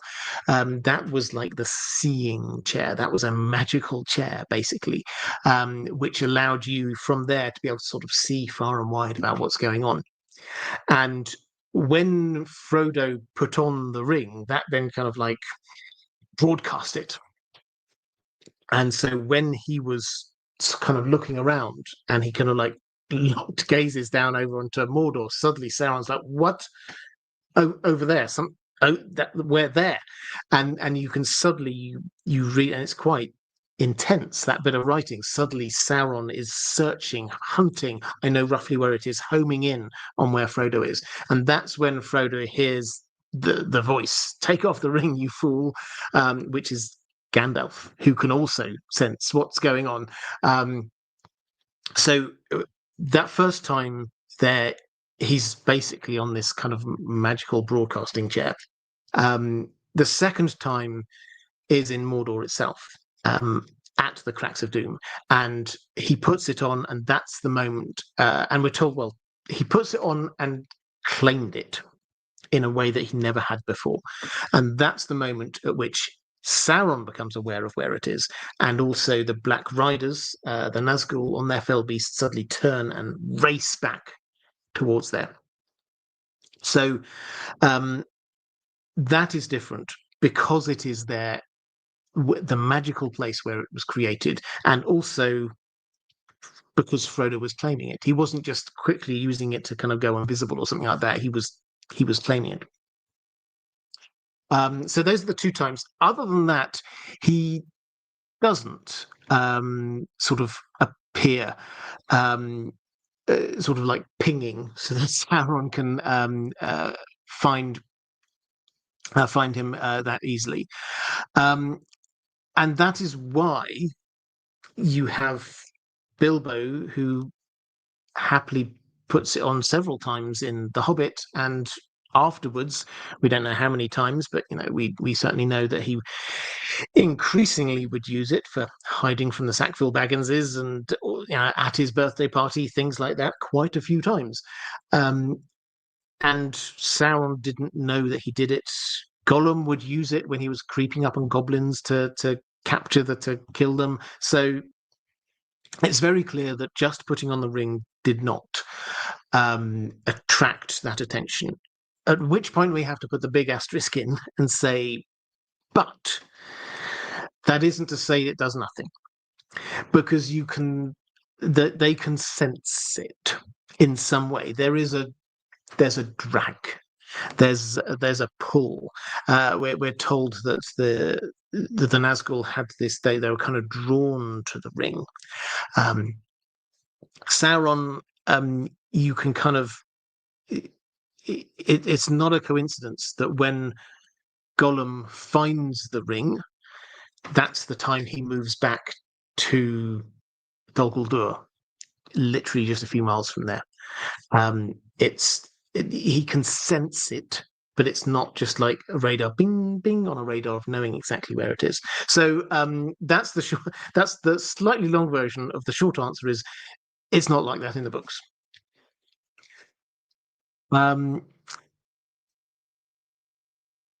Martin S. To my understanding, Baradur's foundations, I said that you had a Baradur question coming up. Baradur's foundations were made with the power of the One Ring and could not be unmade without the destruction of the ring. However, how much of the Dark Tower was that? Upon his return to Mordor in the late Third Age, it seemed to be fully operational after around 6 to 7 decades. Well,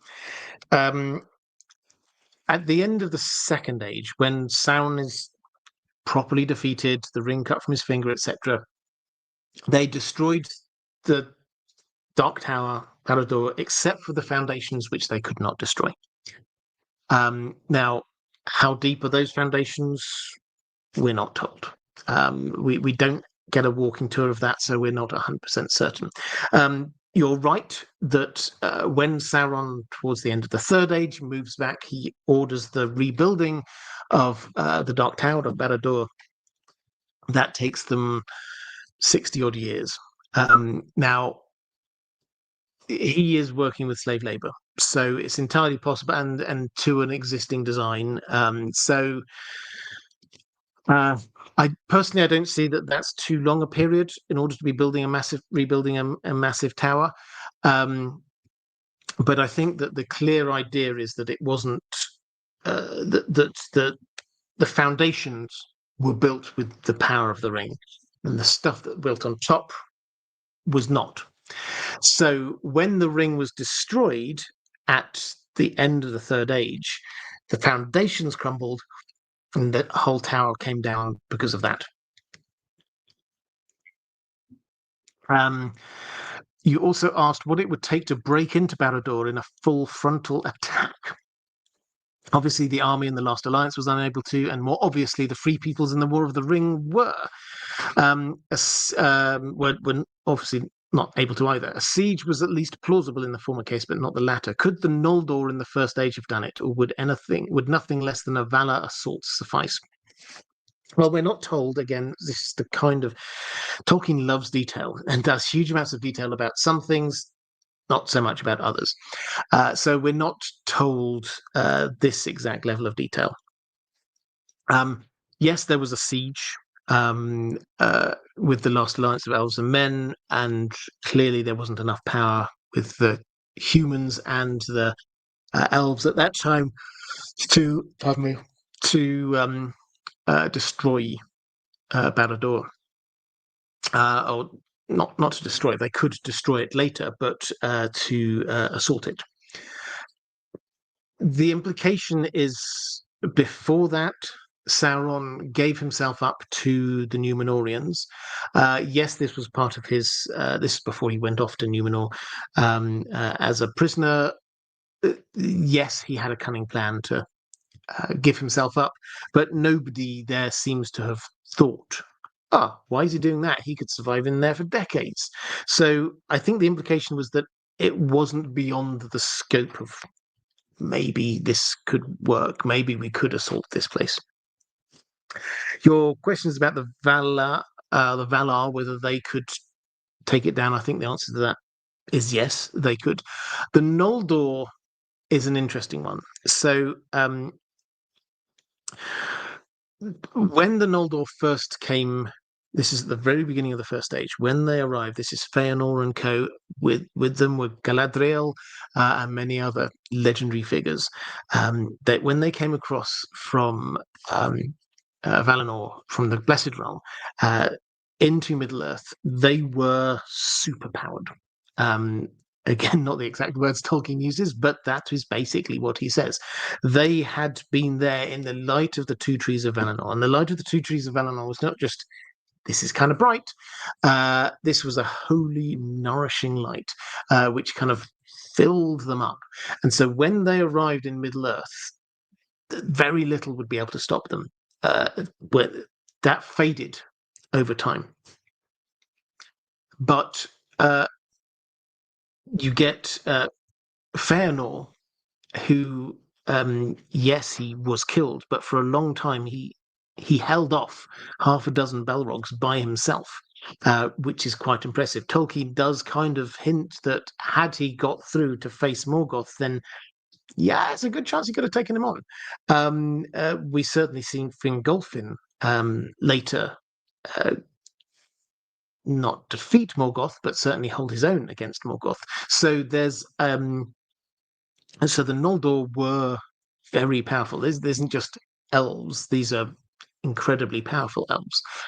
So could the Noldor, obviously Barad-dûr wasn't there at the time, but could the Noldor have taken Angband? Yeah, if they'd not split themselves up. Basically, what happened was that Fëanor and his sons split off from the main group of the Noldor, and then Fëanor himself split off from from his own sons. So we had a huge army which became a small army which became one man, and that's how they got defeated. So yes, I think the Noldor probably could have taken them on. And then you were also about comparing with Mount Doom, saying that you assume that Mount Doom was far and away Sauron's best forge in Mordor, and special properties could be imbued into items forged there which could not elsewhere. Furthermore, sufficient smoke could be released to make the dawnless day. Barad-dûr was a mighty defensive structure to keep Mordor from being overrun when he was relatively weak, but was it as important for his ability to project power over Middle-earth, and as a reason to make Gorgoroth the heart of his realm, as Mount Doom was? I doubt it, personally. Theoretically, the structure could be raised anywhere, I assume, once the ring was made, which again ties back to Mount Doom, not Barad-dûr.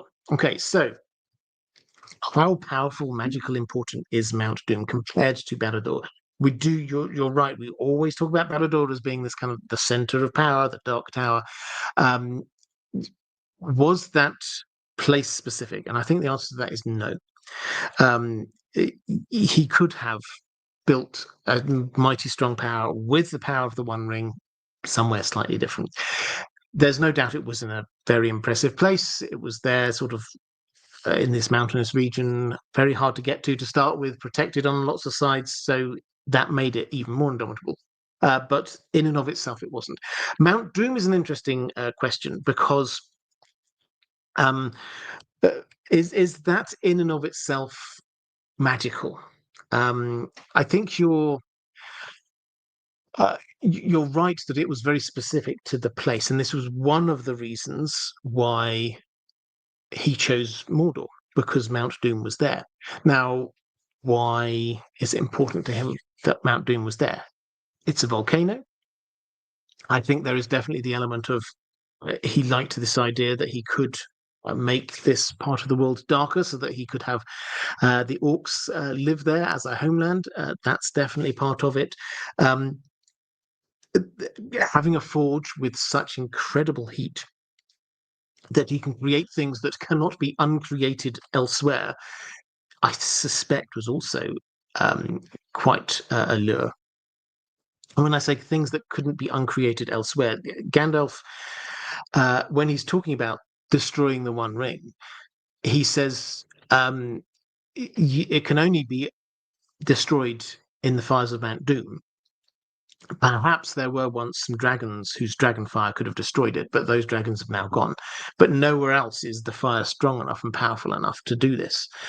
So the clear implication is that it wasn't.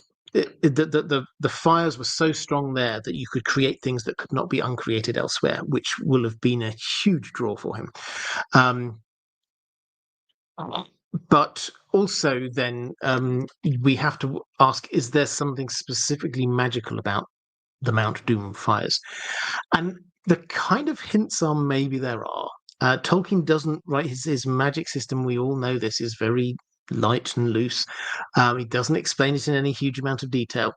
But Mount Doom predated what we think of as Mordor. This was, it would appear, Tolkien tells us, this was the result of Orodruin came from Morgoth's work in the earlier ages, basically. Perhaps when he's destroying the creation of the Valar, and one of the things which appeared was this volcano, basically, and that because he himself poured himself into all of Middle-earth, into all of the world, to create Morgoth's ring. That's a whole other story we'll look at some other time. That meant that part of himself and his power was imbued within that. So, coming up from under the earth. So, I think that there is something particularly magical about Mount Doom. I think the fact that it is an incredibly hot furnace allows Sauron to be creating these things which cannot be uncreated elsewhere, which makes them even more powerful. Yes, this does seem to give him the ability to be controlling the weather around him, which he needs in order to be supporting his troops. So it is on a geostrategic level, I would agree. Perhaps that's even more important than Barad-dûr. As a symbol, though, Barad-dûr is the thing that people look at because that's where Sauron based himself. Simran Singh saying or asking, why did Sauron set up at Dol Guldur as the necromancer? Was it because he was near the Gladden Field, so he could keep an eye on the site where Isildur fell, and hence the ring was, whilst he was regaining his form? And I think the answer is yes.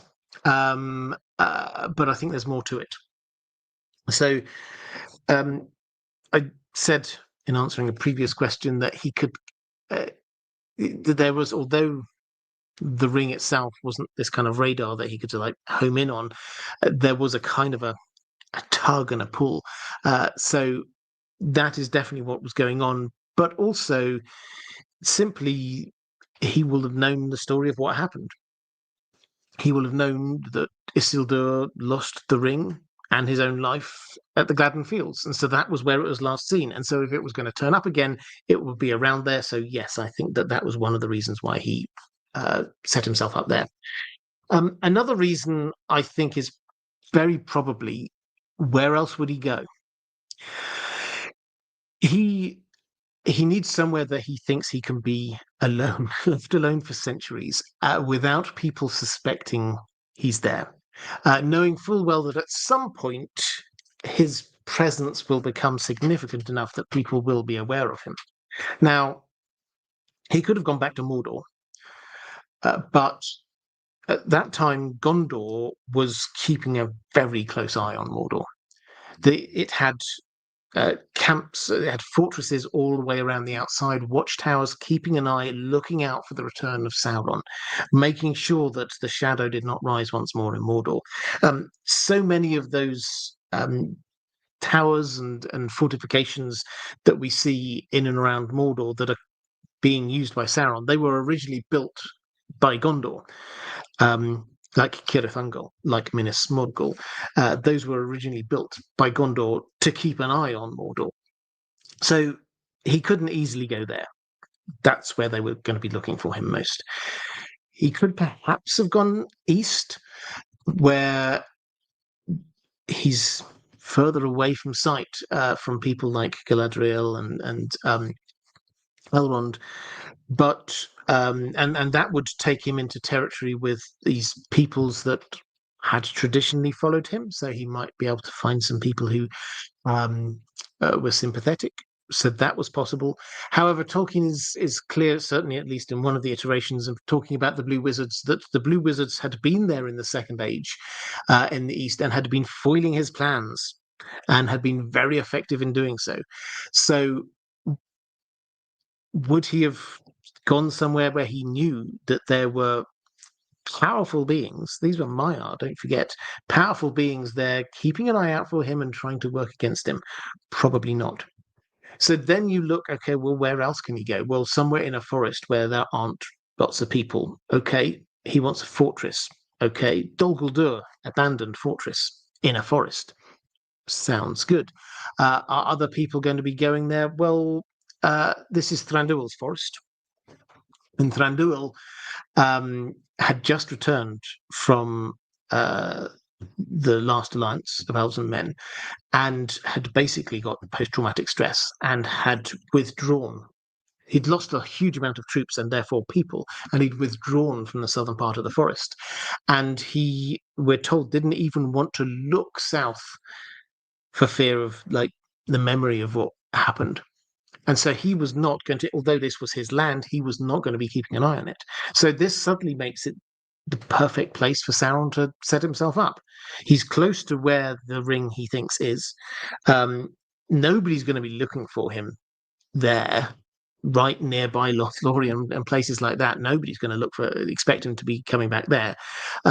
He's got a ready-made, it was ruined, but he could rebuild it, a ready-made fortress. And the people who were looking after that had abandoned it and weren't looking after it. So all the things slotted into place, and that worked perfectly for him. Question Simran Singh saying, can you explain the relationship between Sauron and Saruman? Contrary to the films, in the book, Saruman tries to persuade Gandalf at Isengard that they must submit to Sauron as lieutenants, and in time they could come to direct his course. The second choice he gives Gandalf is that they wield the One Ring together against Sauron. So, I mean, it's quite hard to explain exactly, but this is manipulation, not control. Is the kind of the high level here. So the two of them encountered each other through the Palantiri, and Sauron, neither of them were the owner of those Palantirs that they were using. So they didn't have that. That's one of the things which gives you greater control over it if you're the lawful owner, which is why Denethor, part of the reason why Denethor had a huge amount of control when using it, part of the reason why Aragorn did. Neither Sauron or Saruman, it was theirs. But Sauron had been using one for a long time and was more powerful than Saruman at a base level. So he couldn't control Saruman through there, but he could manipulate him. And he kind of saw him as a useful idiot, the kind of person who he could use to be working against his enemies. So, this did work. The way that Sauron wanted is that Saruman was there when it came to war. He distracted Rohan for it was only a week or so, but he destroyed a huge amount of Rohan's attacking capability and slowed them down and prevented them from coming to the aid of Gondor. Until they got there, right at the last minute. So that's what Sauron was. He was manipulating Saruman to do what he wanted. Saruman was not under control of Sauron, so he thought that he was manipulating Sauron, and that's why he was there. He saw the power of Sauron, and he was trying to say to Gandalf, "Well, we should go on his side, because if he gets the ring, he's going to be hugely powerful. So that's what was going on there. Saruman never had it in his mind that he would be playing second fiddle, though. He wanted the ring for himself. So yes, he was there trying to persuade Gandalf to come onto his side, but it wasn't that he wasn't talking the truth to him. He wasn't saying, right, let's form an alliance, the two of us. He was just wanting to have an ally. The two of them against Sauron maybe could have had a chance.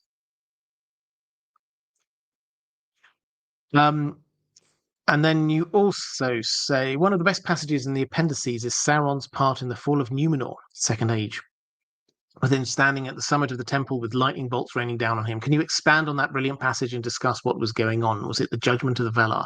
Well, I wasn't sure exactly which passage you were talking about. So the one I've gone with, I think you're talking about this one from the Silmarillion, where it says, "For Sauron himself was filled with great fear at the wrath of the Valar, and the doom that Eru laid upon sea and land. It was greater far than aught he'd looked for, hoping only for the death of the Númenóreans and the defeat of their proud king. And Sauron, sitting in his black seat in the midst of the temple, had laughed when he heard the trumpets of Ar-Pharazôn sounding for battle. And again he had laughed when he heard the thunder of the storm. And a third time, even as he laughed at his own thought, thinking what he would do now in the world, being rid of the Edain forever, he was taken in the midst of his mirth, and his seat and his temple fell into the abyss." So basically, Sauron, the context here, Sauron has persuaded the Númenóreans, Ar-Pharazôn, their king, to build this huge navy and go and attack the Valar. And Sauron's there laughing. He's staying there in Numenor. He's laughing at them, heading out. He thinks they're going to get destroyed by the Valar. The Valar are going to wipe them out. And he thinks that's it. He thinks that once that navy has been dealt with, he's basically got rid of the Númenóreans. Maybe the Valar will try and take down Numenor a bit more as well in some other way. He was not expecting, and that's why he was laughing. He thought he'd won. He was not expecting this massive, basically the hand of God smashing Numenor down into the sea. That was not a thing that he was thinking. And the power was so much greater than he'd expected. And so this was hugely humbling for him. As a kind of a knock-on effect from this, when we get to the Third Age, and the Valar and Eru weren't there and weren't doing things, he had assumed, after a very long period, he had assumed they must have abandoned Middle-earth. That was his thought, is that, and that was what led him to his sort of dreams of conquering, is that he thought that's it. This time they've definitely gone. If I get my ring back, then I can take on everything, because I am now definitely 100% the most powerful being here. David Andrews, if Sauron won the War of the Ring, what would have come next? I imagine there would have been a period of consolidation while he hunted down the remaining elves, disarming the West and putting puppet rulers in place. But what thereafter? Would he have been content with his conquests, or would he have moved his forces on to invade the other lands of Arda? Well, yeah, I think all of that. Darkness would have covered the land. So the way Tolkien puts it, I think it's Elrond, actually, in the Council of Elrond, when they're discussing potentially giving the ring to Tom Bombadil, and they say maybe, yeah, he would be unaffected by it, but he's also not bothered by it, and he'd drop it somewhere and forget about it and just move on, and eventually Sauron would find it, and then Sauron would sort of push his way across all of Middle-earth. And the phrase he uses, that Sauron could torture and destroy the very hills, which is a really evocative Tolkien kind of way of saying that he's not just going to end by just controlling humans, controlling elves, controlling the beings. It's the very nature of Middle Earth that would be destroyed through his actions. And it says Bombadil would have fallen, the last of all, because Tom Bombadil is Tom Bombadil's many things, the expression of this kind of nature of Middle Earth. But I think there's two sort of like things to add on to that. Thing number one is the fact that fundamentally, I think in all of Tolkien's world here, you get this idea evil is the root of its own downfall. And so, yes, he would do these terrible things, but ultimately, somehow, this would come back on him. Is that his hubris would kick in, his desire to be destroying everything would, or not destroying everything, controlling everything would lead to revolutions. So that's the first thing. The second thing is that fundamentally, this wouldn't have happened. And it's sort of, it's hard to say this in a way which doesn't kind of undermine the whole point of the story. The excitement of the story is that what happened in the story, Tolkien, we know, he's a very faithful man, and he saw Iluvatar, the one god, his hand hovering over all of this. And you can sort of see this in bits here and there when you get Gandalf sort of saying, Bilbo was meant to have the ring, and that means you were too. And it's just like Gollum has got a role to play, and it's just like hovering over this is this kind of sense of this is the way things are going to turn out. This is, yes, everyone, all the actors have their own free will, but there is also a degree of Eru has created this world and he has created all of history, and this is going to go the way that Eru wants. And Eru will intervene in the ways that he wants to. He will bring back Gandalf when he wants. The eagles will arrive at just the right moment. These things will happen in order to make sure that what should happen does happen. Catherine Furseth. Hi, Robert. This might be a really stupid question. No such thing as stupid questions. But did Sauron have free will, or was he under the permanent control of Morgoth? How much of what he did post Morgoth's defeat did he do on his own account, or did Morgoth have a plan to come back from the void? So I think the short answer is Sauron did have free will. Is there a plan to get him back from the void? Well, no. That doesn't mean that he wouldn't ever. There is one of the sort of the elf legends of the end of times is that Morgoth would return. But the void isn't just like a prison. This is outside of space and time. So it's like he's not even just sort of like out there waiting. He's just taken out of space time. So there's no, Sauron certainly doesn't have this plan to how I'm going to bring him back. Kevin Blockschwenk. After the First Age, the only things we saw hurt Sauron were being on an island that went under the ocean and the loss and destruction of the ring. And only the latter was permanent. With that in mind, could Sauron have been hurt in other ways? How was the White Council able to drive him out of Dol Guldur if he was indestructible? Well, I think that this is to get to the heart of Tolkien's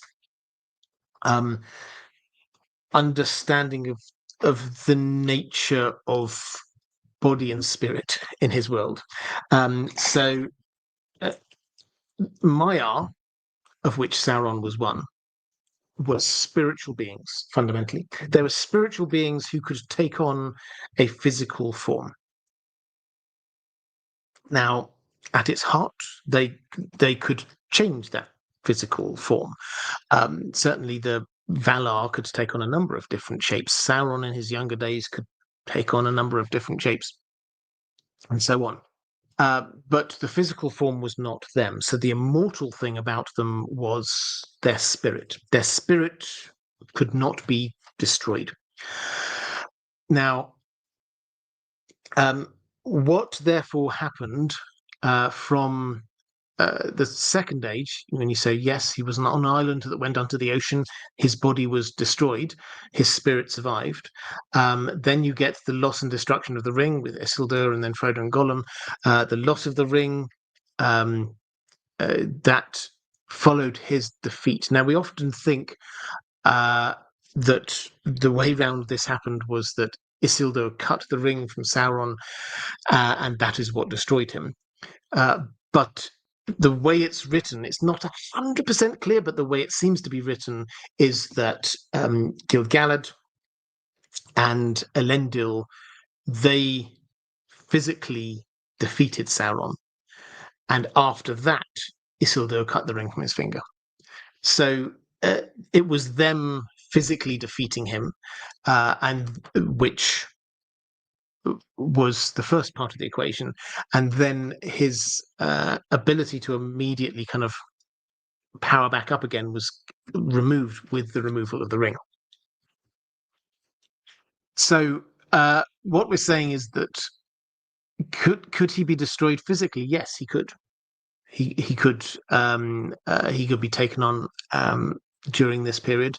There's no doubt about that. And that would hinder him because it would mean that he just became a spiritual being again that would have to very slowly come back. But the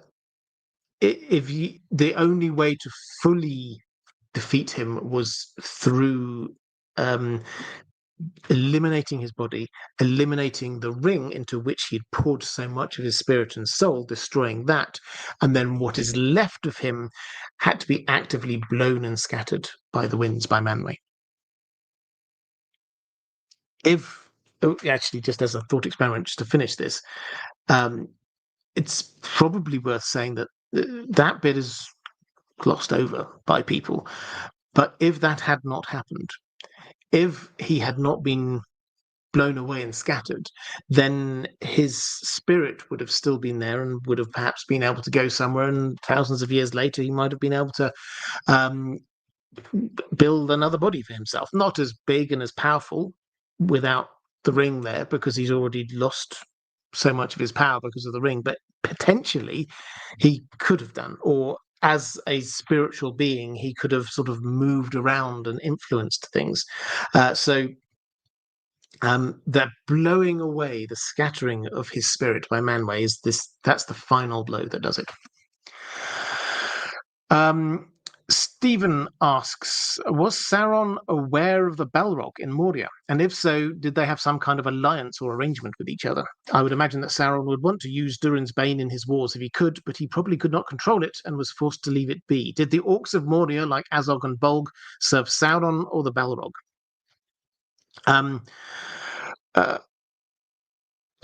Right. I mean, the headline is yes, he will have been aware of it. We're told in the Tale of Years, I think it's the year 2380, Sauron begins to repopulate the Misty Mountains, Moria, with his people. Basically, he sends orcs and trolls there, so they get sent by Sauron, and they gave him tribute of Mithril.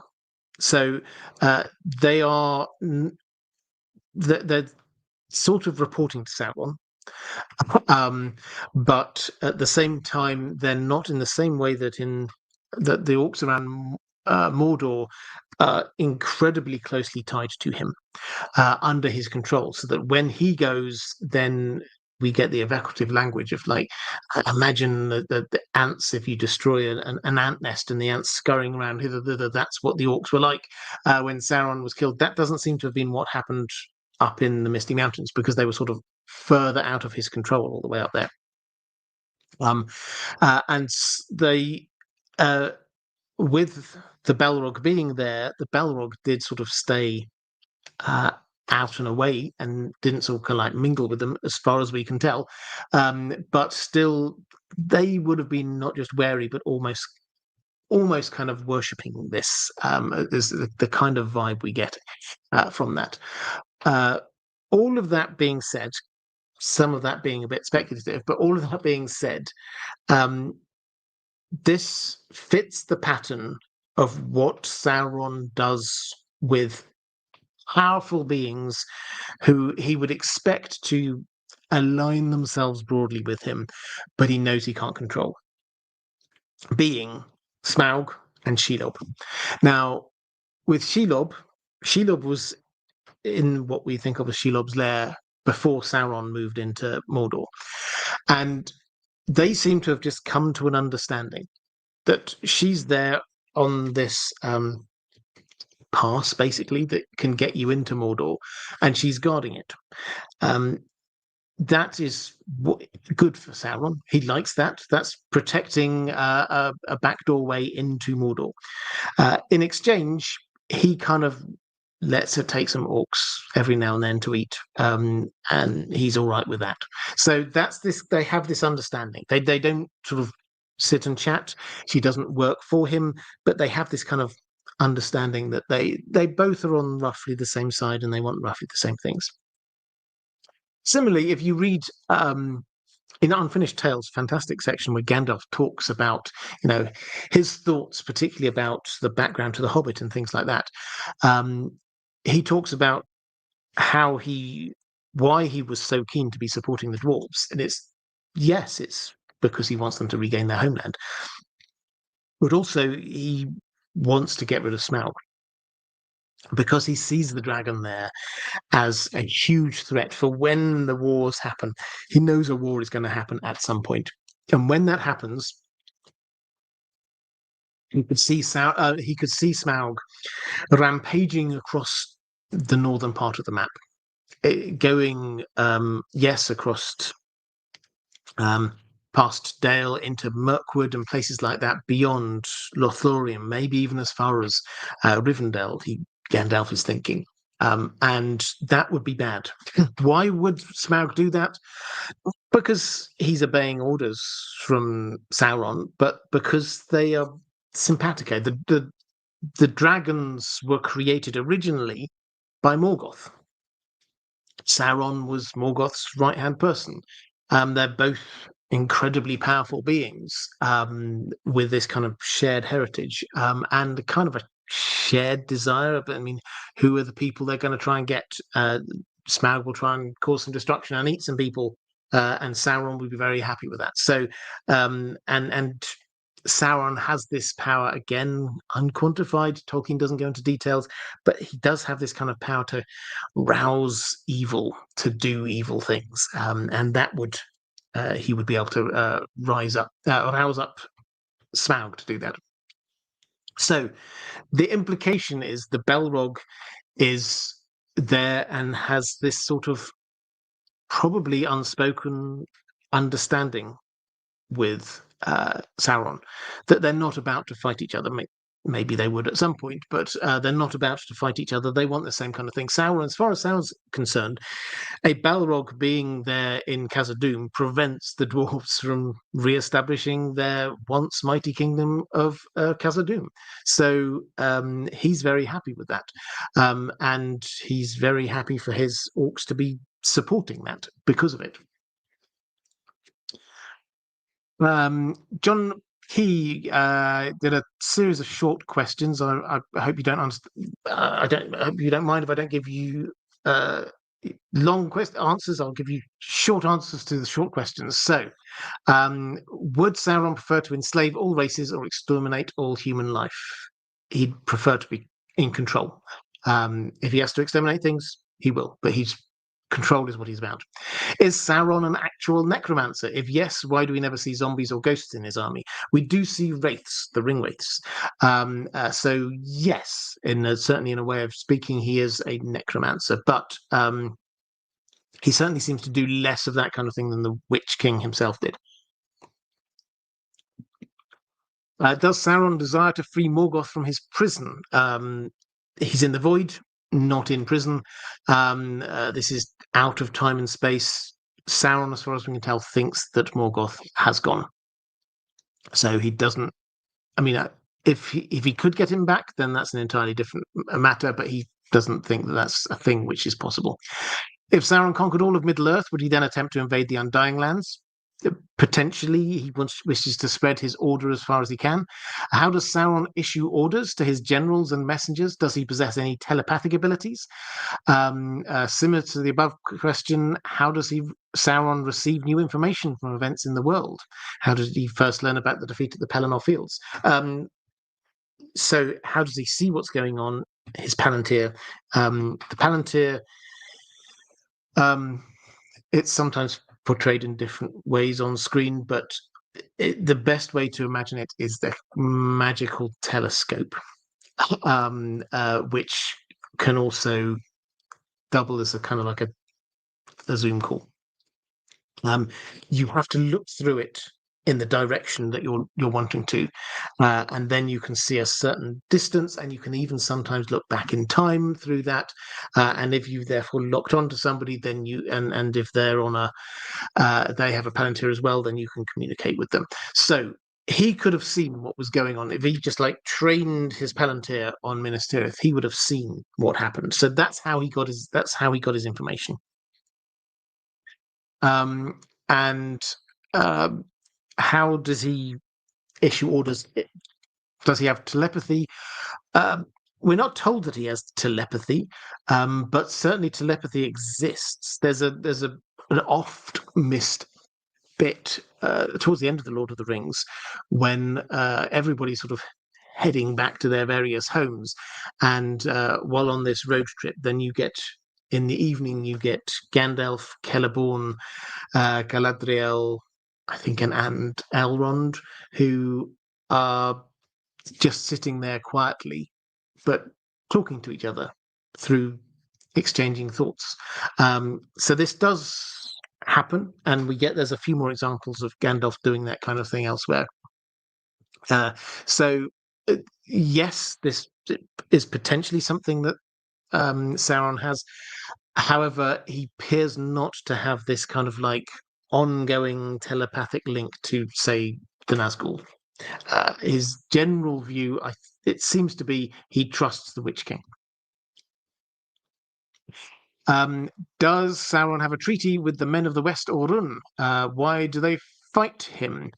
They're vassals rather than he has a treaty with them. He doesn't give them anything particularly in return. In particular, in return, that's his they're his lands that we get.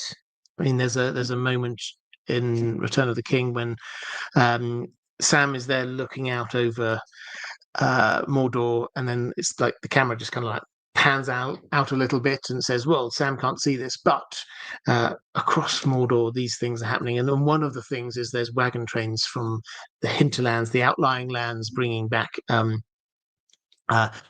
food and booty. So that's what we're told is that basically the vassal lands are being stuff's being taken from them by the orcs to support Sauron's war efforts. So it's not like he's got a treaty with them; they are his vassal states. Scott says, my question is about what was the relationship between Sauron and Morgoth? Sauron was his lieutenant, but is there a more fleshed out understanding of that? Maybe a mentor-mentee or father-son archetype? Or was it competitive, where Sauron was carving out his own plans under Morgoth? It's not really, I think, any of those models. First of all, you have to understand that they are different orders of beings. So you have the Valar level and the Maya level. And the way that they were structured very much in, certainly in the Blessed Realm, is that you'd have each of the Valar would have a number of these Maiar attached to them. So when Sauron was over there in the Blessed Realm, then he was one of them attached to Aula, the smith. There were others. Saruman was one of the others, in fact. So that was the way it kind of worked, is that you've got, here's the mega powerful being, underneath that are some slightly less mega powerful beings who support him. So that is the model. We have Morgoth is the mega powerful being. Sauron has moved across to be working for him. So it's not like a mentor-mentee, father-son kind of thing, but definitely there's a hierarchy, which Sauron likes. He likes order. So Were they competing? It doesn't appear so. In fact, Sauron kind of still sees Mort, holds Beowulf on a kind of a pedestal. He does eventually get round to calling himself or getting himself called like king of men and things like that. But when he's in Numenor, it's not a temple to himself that he gets them to build, it's a temple to Morgoth. So that's the kind of the level that we're going at here. Commander Ray saying, hello, Robert. Sauron has been a pillar of villainy in fiction for a very long time, for several Dark Lords from Star Wars to Harry Potter. He embodies what evil is, in a way, allowing him to be an archetype for others to model off. My question is, was Sauron truly that evil, or was there hope for him, since he was not original evil? And beyond that, with everything being contextualized within the world where all things flow from one higher power, can we truly consider any act he does truly evil, or just a reflection of the worst of man? Sauron seems more of a concept than a character, and I want to explore that. So I think that I sort of touched on a bit of this. Let's start with the conceptual bit here. I think this is deliberate from Tolkien in a literary sense. He could have had the bad guy being somebody that at any moment we encounter. Even at the very last, who emerges from Mordor? It's the mouth of Sauron. It's his ambassador.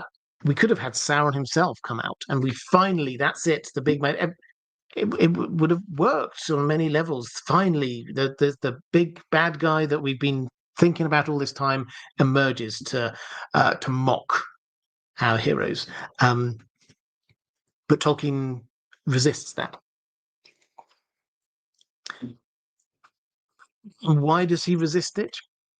Because I think one of the reasons, certainly from a literary perspective, is to keep him, Sauron, distant, to keep him apart, to create that kind of mystique to him, which, first of all, it adds to the kind of the fear factor, the horror. This is a common thing we talk about for a lot of fantasy and horror, is that if you do not know, if you cannot see the evil, that makes it even scarier, because you don't know what it's like, you don't know what it's capable of. And so I think there's an element of that going on here. But also, I think conceptually, I think you're right, is that it allows us the potential to impose on Sauron our own ideas of evil. And Tolkien, he often talked about this. I hate analogy. I love applicability. And he doesn't quite go down that. That's a lot of sort of post-Tolkien, that kind of idea, allowing the reader to put things onto that wasn't where he was at, but he definitely was open to this idea that we as the readers can pull from this story the lessons that we ourselves take, not Tolkien himself saying the evil guy looks like this, and therefore that is the type of evil guy you need to oppose. He allows us to be able to extrapolate and say, or project and say, this is the evil. So I think that is certainly there.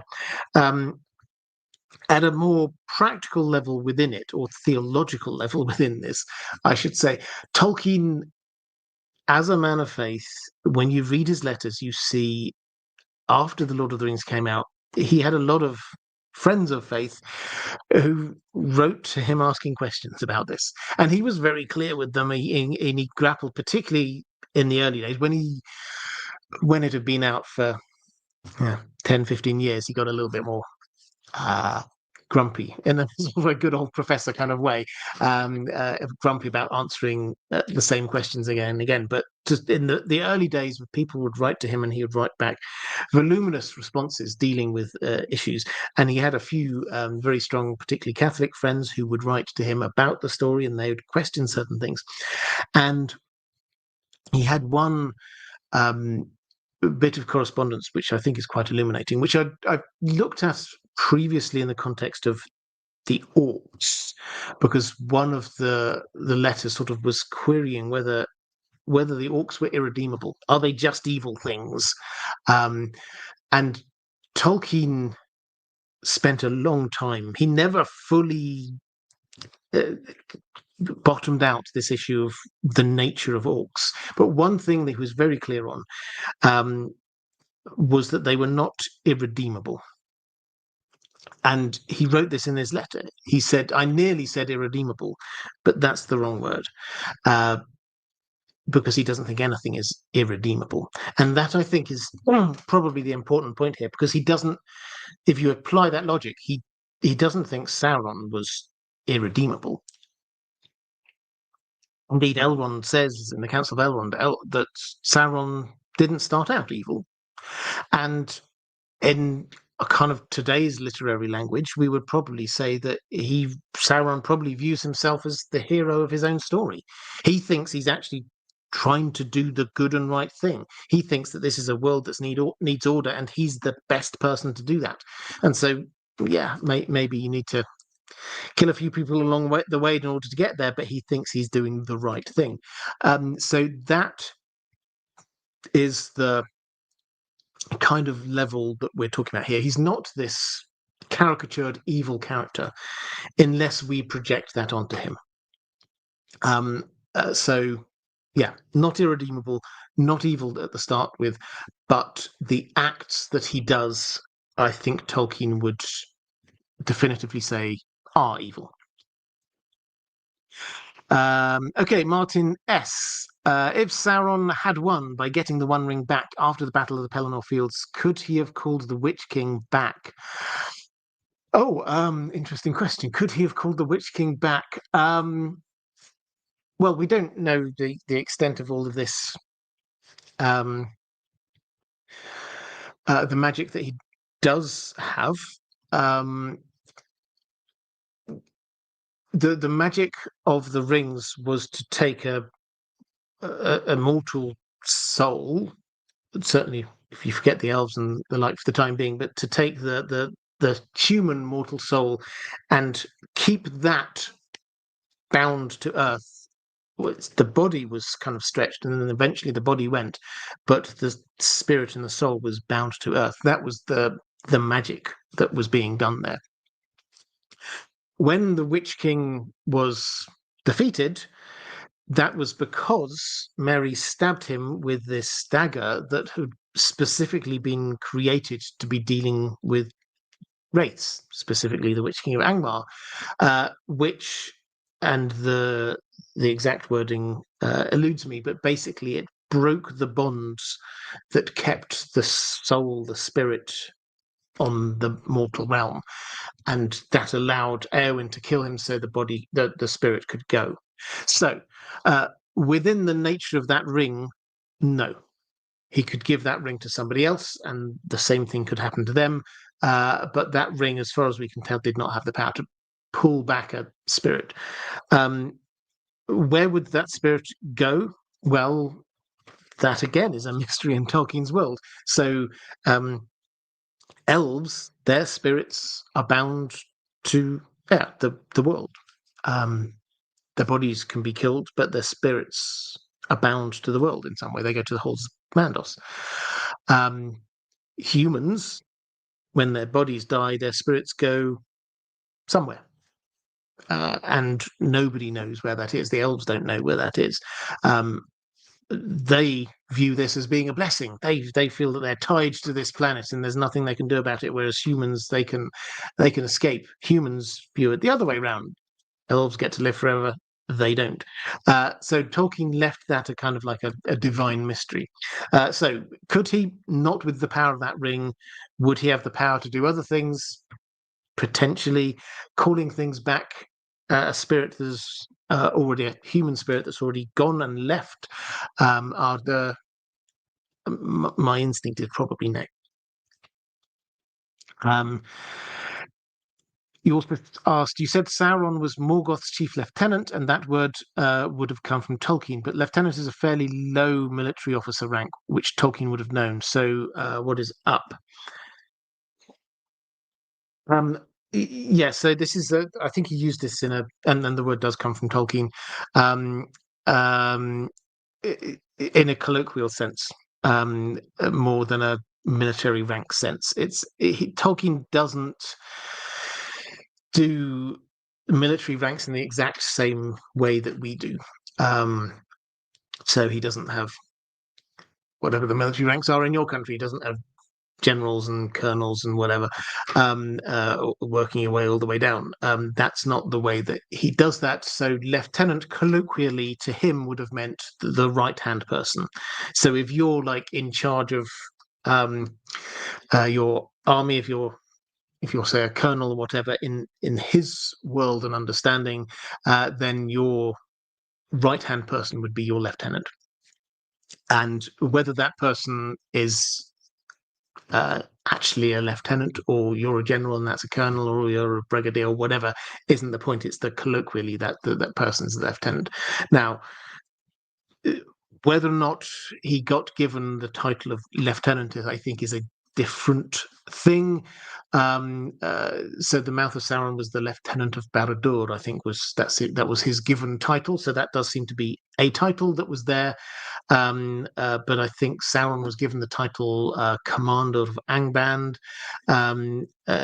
Then we have in Rohan, they use captains a lot, but they don't seem to have generals or anything like that. So I think I'd be wary of sort of superimposing whatever our understandings of military ranks are. The way he is onto Tolkien's world, the way he is using this is as a right-hand person who he trusts to be sort of, while he stays overseeing things, go out and lead stuff. Lady Q, Sauron surrendered to Numenor when he had the ring, yet with it he would dominate the Third Age. How powerful must they be to intimidate him? Once they have been. So the Numenorians. Well, the Numenorians were very powerful, and they pushed him back. Certainly in the middle part with the War of the Elves and Sauron, it was the Numenorians who came in and pushed him back. Right at the very end of the Third Age, when we get Elendil was effectively a Numenorian still. He was there, could go toe-to-toe with Gil-galad against Sauron. Sauron, we're told, was wary of, I can't remember the exact word, but of the rising Numenorian presence. So they're powerful, is the short answer.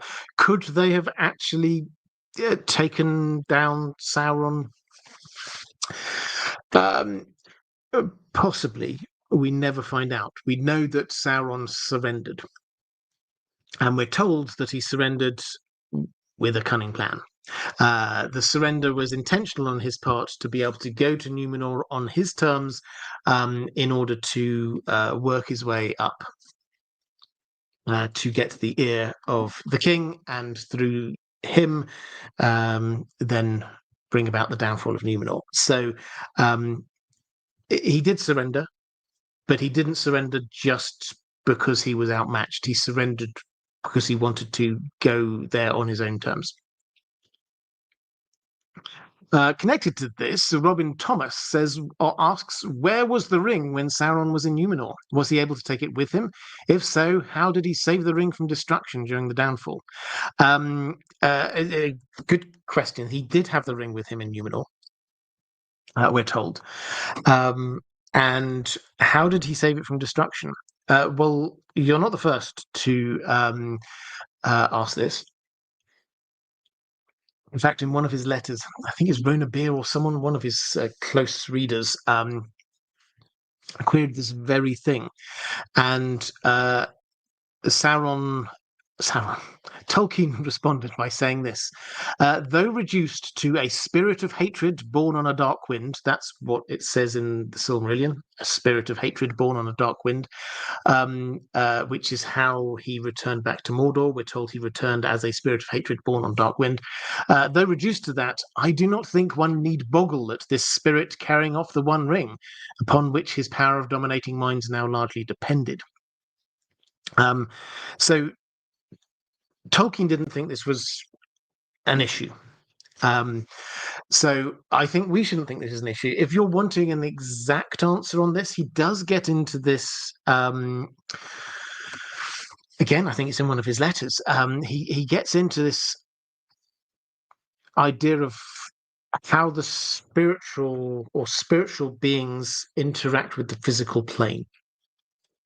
And he basically says, yeah, if you're a spiritual being, then you're not interacting with the physical plane, except in small ways, basically. And the example he gives here is, and he says that basically he is there as, what was that phrase again? Born on a dark wind. So basically, he as a spirit blows himself back to Mordor on this wind, because he can influence that much of the world, and in that being blown is blown the One Ring, the only physical thing that he saves. So that's the idea. We can see elements of this spiritual beings kind of impact on the real world in lots of different ways. The ring wraiths are the classic example. The ring wraiths do lots of different things, but if you just imagine, when you get the Witch King of Angmar, you get the description of him. He's got the armor there, and then there's no head, but then hovering where it should sit is a crown, as if the crown is sat on an invisible head. So that is the idea that we've got going on here, is that spiritual beings can control bits of the physical world around them, not in huge ways, but you imagine this as being like, he's playing on this old ideas of poltergeists and ghosts being able to do things, and so Sauron with the One Ring kind of like buffeted himself along back to Mordor. One more question from my patrons. So now is a good time to drop any more questions into the chat. I will try and pick up as many of them as I can as we're going through. But question from Maura Lee saying, "Hi, Robert and Dan." Hi there, Maura. Great to see you. After Sauron's defeat, was that the end of evil in Middle-earth, and everyone lived happily ever after? Or do you think there was another bad guy to eventually take over? Was the evil bad guy in the Fourth Age just mankind, left to our own devices on whether to do good in the world or not? What do you think about good versus evil in the Fourth and subsequent ages? I mean, it's an interesting. I think the answer is that no, Tolkien did not think, and I don't think he would want us to think, that that was happily ever after for everyone. The quote I would come back to on this one is Gandalf when he's talking about what happens when Sauron is destroyed. And he says this, he says, "And so a great evil of this world will be removed. Other evils there are that may come, for Sauron is himself but a servant or emissary, yet it is not our part to master all the tides of the world, but to do what is in us for the succour of those years wherein we are set, uprooting the evil in the fields that we know, so that those who live after may have clean earth to till. What weather they shall have is not ours to rule." And I think that is the heart of Tolkien's thought here, is that this story is about defeating the evil that is there, facing them, and there will be many more evils which come after that. So, but we shouldn't worry about what the future evils might be so much as trying to combat the evils that we have here. We do have sort of a hint of what he might think when we get the New Shadow, which is the book, the sequel to the Lord of the Rings. I've done a whole video on this if you've never come across this before. The sequel to the Lord of the Rings that he started writing and never got more than, I think it was 13 pages in, maybe 17 pages. And he wrote about why he didn't finish this. It's quite a dark book, and he says that he cast forward in time after the end of this story, and people got bored of good. and then cults and sects grew up, and evil reappeared. And it's like a tree, a dark tree that you could get rid of it one place, but it will grow again somewhere else, and it will grow again somewhere else. And it's like, this is how he saw evil. Is it will just, it's a natural, not natural, an unnatural part of this world, but a part of the world that we have now, because of Morgoth, who poured himself in the same way Sauron poured himself into the ring. Morgoth's ring was the planet, and so his evil went into the planet, and it corrupted it. So evil will always come back up, and yes, some of it will be humans. Maura, absolutely. The two blue wizards survived, and they Tolkien supposed that they might not do much good and would sort of descend down and fall in the same way that, pardon me, in the same way that Saruman did, different but similar ways. Yeah, that's where he thinks it is. It is for us not our part to master all the tides of the world, but to do what is in us for the succour of those years wherein we are set, uprooting the evil in the fields that we know, so that those who live after may have clean earth to till. What weather they shall have is not ours to rule. Martin S. in the chat saying, I can imagine a kind of parody video showing the ring jump out of the sea and fly high into the air over what was about to become Gondor and onto Barad-dûr. Yeah, I mean, dark winds. I think this is the image we're supposed to have. I think you shouldn't. I've always imagined it's almost like this kind of mist pushing across the seas to Mordor. A dark mist, though. That's how I see it. But yeah, you could certainly do a comedy one out of that.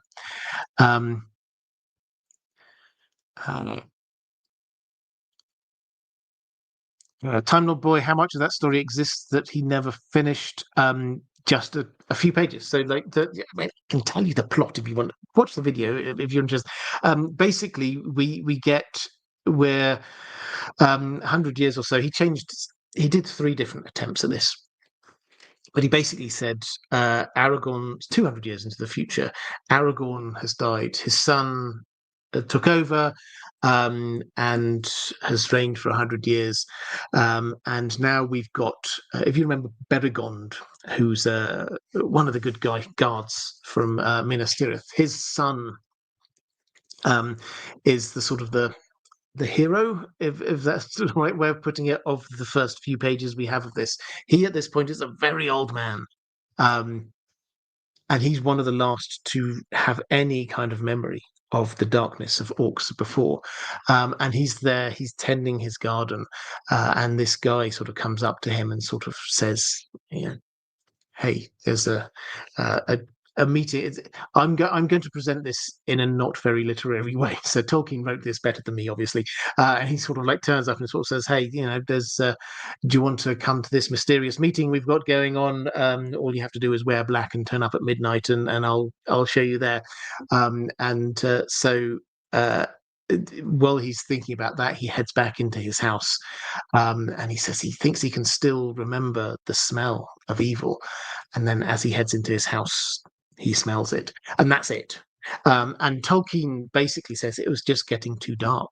It was just going to be a thriller, because humans just will default back to bad things. So that's why he stopped it. You can read them. It's in part 12 of the History of Middle Earth, if you're interested, which is a collection of, edited by Christopher Tolkien, a collection of J.R.R. Tolkien's writings. Part 12 is one of the good ones. It has to be said. It's got a lot of sort of mini essays and stuff like this. So yeah, if you're interested in that, that is where you can find it. Have a quick flick through the chat.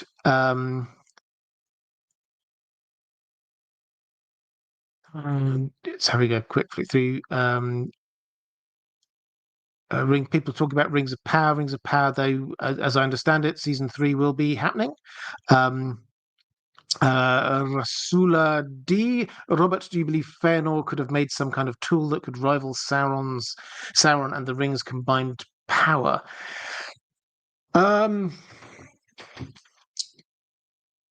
It's a good question. Fëanor was the most powerful of the elves.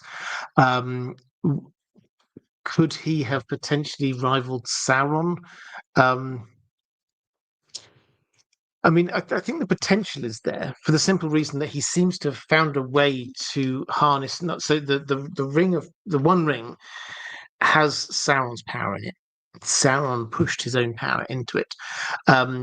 What Fëanor seems to do was, yes, he does seem to sort of like use some of his own efforts in creating things, but he also seems to capture other bits of power. So, for example, the Silmarils, he captures the light from the trees, the 2 trees of Valinor. He didn't make the 2 trees of Valinor, but he managed to capture their light. So, theoretically, if he can capture power from elsewhere, then yeah, he could make something which was more powerful than him himself.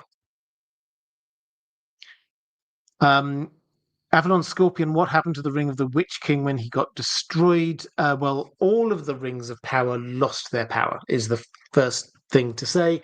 That Tolkien did change his mind a bit about where those 9 Rings of Power were, but where he seems to have ended up was that Sauron, once those Rings of Power had done their business with the ring wraiths, he kept those 9 rings in Barad-dûr.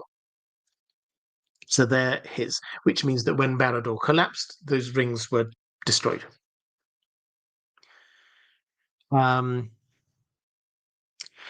Question from Reflective Rambling. So out of topic question, don't you think others are looking for Bran, not the others are looking for Bran, not for Jon? They may know that a Stark will find out how to undo the magic. So yeah, this is a Song of Ice and Fire question. In case you're wondering where we're going with this one, towards the end of live streams, it's slightly more open where we go with the questions. What the others are about is still one of the big mysteries of A Song of Ice and Fire. I know there's a big fan theory out there that the others, but Joe Magician, huge respect for, argues that they are clearly looking for someone, this Azor Ahai person, which may be true.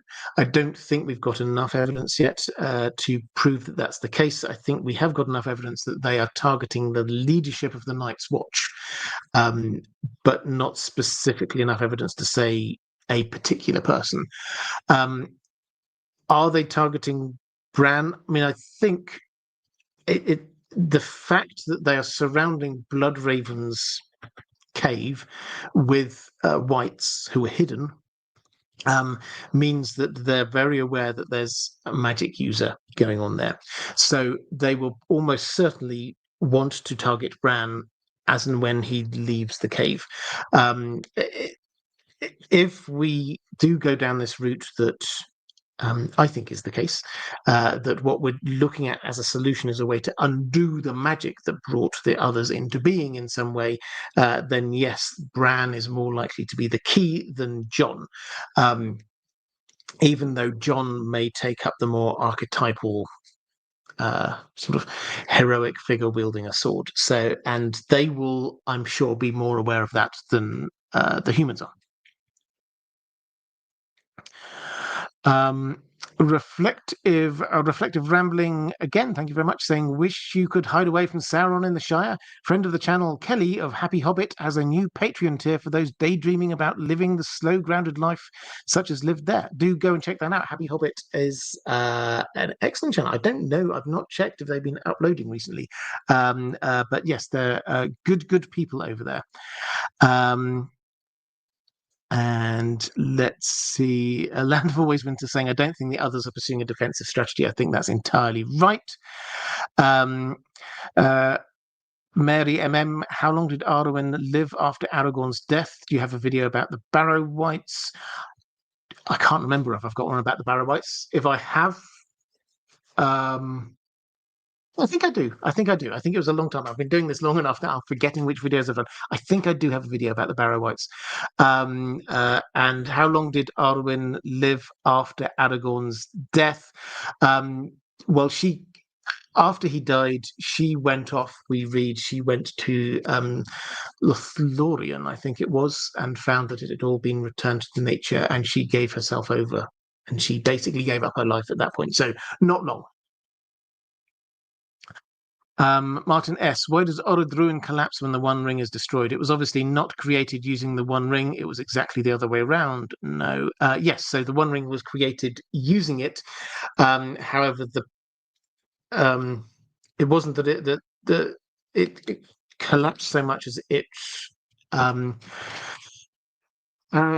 sort of blew up. Is the sort of way. So the Ring of Power got thrown in there, and the power that was needed in order to destroy it. This is certainly the way I said. Tolkien doesn't give us chapter and verse on this. This is the way I've always understood it. The power that was needed in order to destroy it meant that the volcano had to basically erupt. I mean, it doesn't sound like it was a full eruption, but that combined with the fact that a massive tower next to it all was being destroyed at the exact same time meant that's why Frodo and Sam basically became stranded. And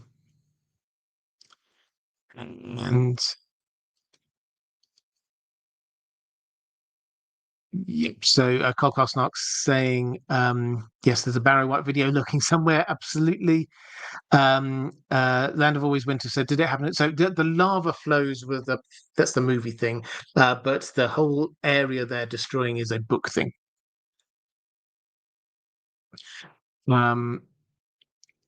Okay, I think that is probably all for one day. So I will be back next week. I think next week we'll return to a Song of Ice and Fire video. Reminder, if you enjoy these, or not just these, but if you enjoy the videos on the main channel, all of the videos on the main channel are going as podcasts onto Spotify. So if you want to, if you find it easier to watch them there, you can watch them as well as listen to them there, or just listen to them. Then do head over to Spotify. You can just search for Indie Geek and you will find me. There might be a link down there. I can't remember if I've done that yet. But next week we'll be back with a Song of Ice and Fire live stream. I've got, if you over on the main channel, I've just finished a couple of weeks ago. I finished a series on the War of the Ring, videos breaking down what happened all the way through the war that was happening in the background of the Lord of the Rings. I'm trying an experiment with this, so let me know what you think. I've seen other people do this, and I thought I'll give it a go.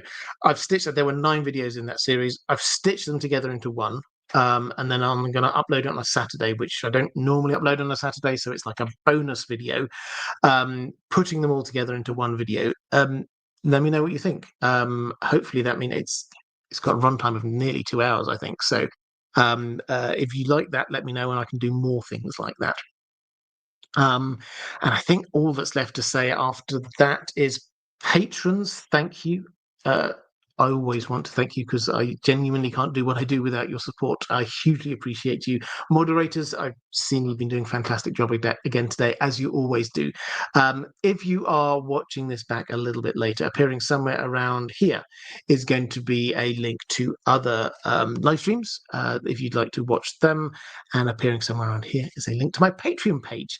Somewhere around here is going to be a link to In Deep Sleep if you would rather watch these no adverts all the way through and with some crackling log fire or snow or rain or something like that just to help you sleep, then that is the channel for you. That's all for this time though. I'll be back same time next week. Take care.